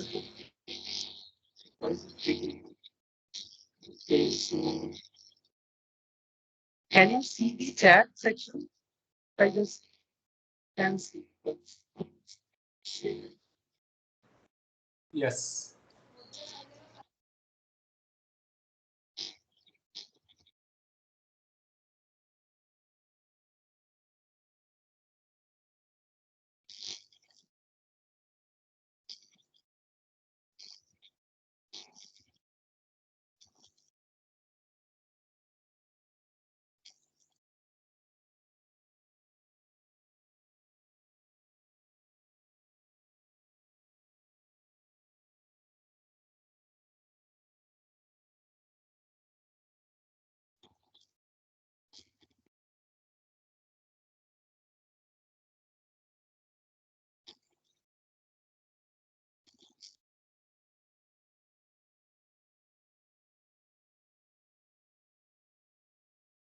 Yes, sir, that will be fine. Because what happens is that I can hear you probably because of the internet is at my side, you are not able to hear. What I will do is that I will record the video and upload it. So, am I audible now or is it still the problem is there? Still the voice is breaking. So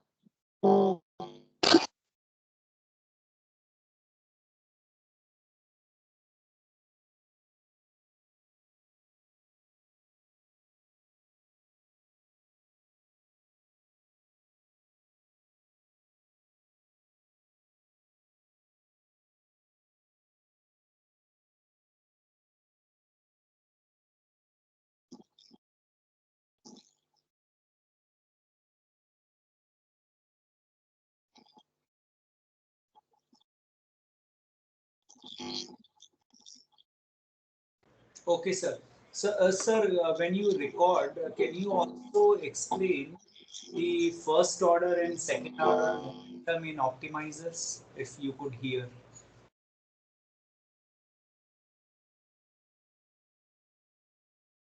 Okay, thank you, sir.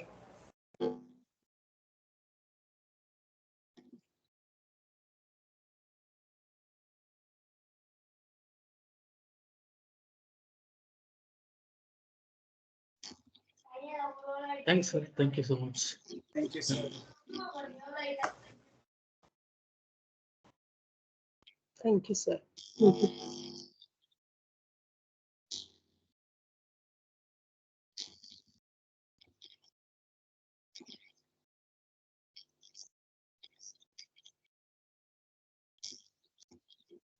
next is to say that batch normalization is basically because it normalizes all the input before sending it. We have seen that the architecture of the neural network. So we have actually here, we have some of all the outputs over there, and then the batch normalization.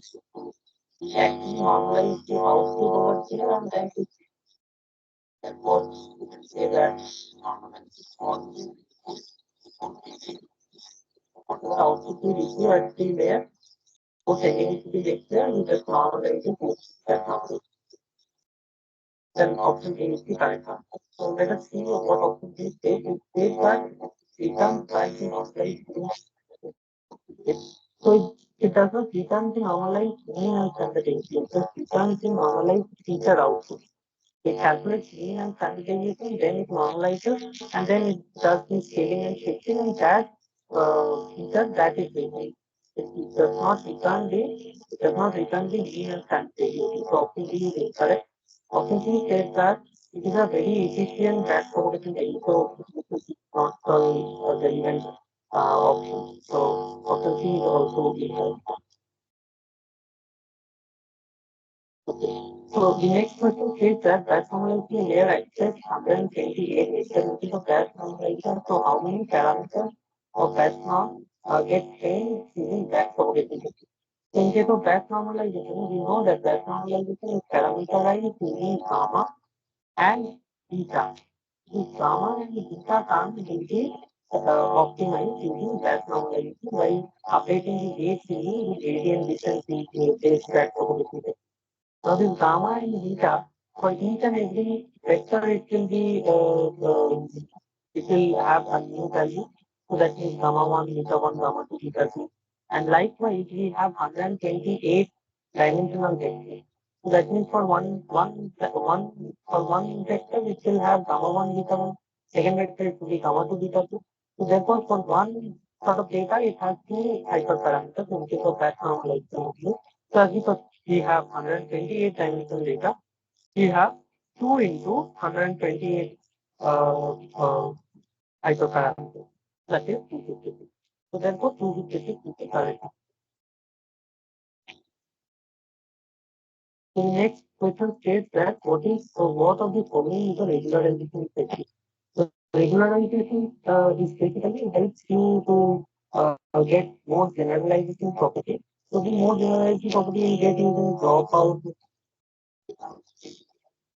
And weight decay is another mechanic. The uh, weight decay method is also another method by which you can get the weight decay method.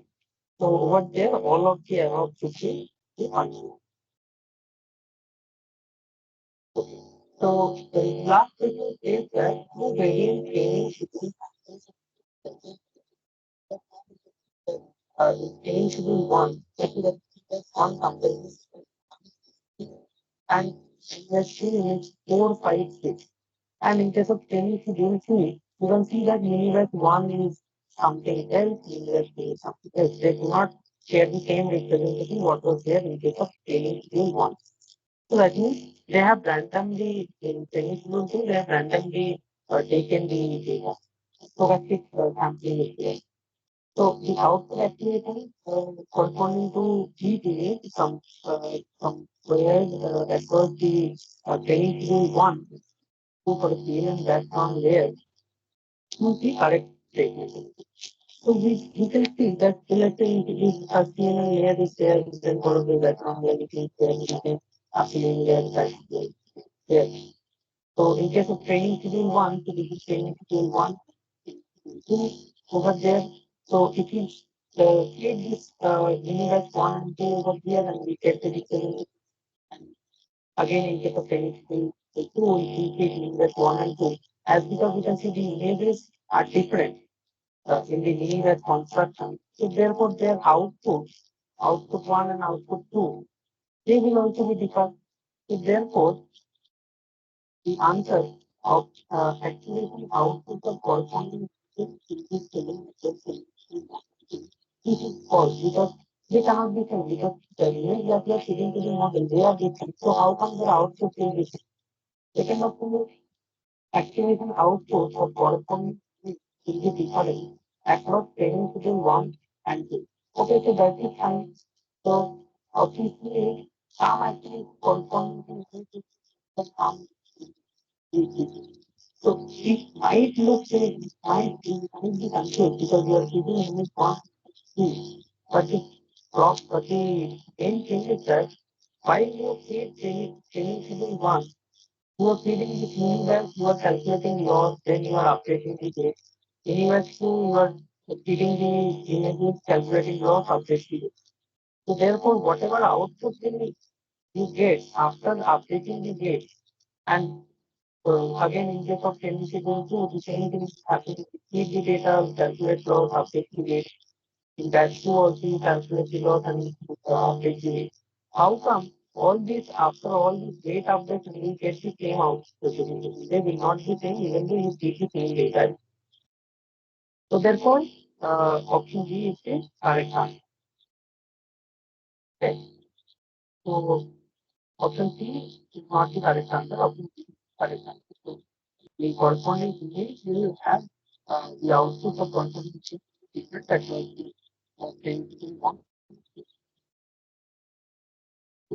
So this is the last question that we have.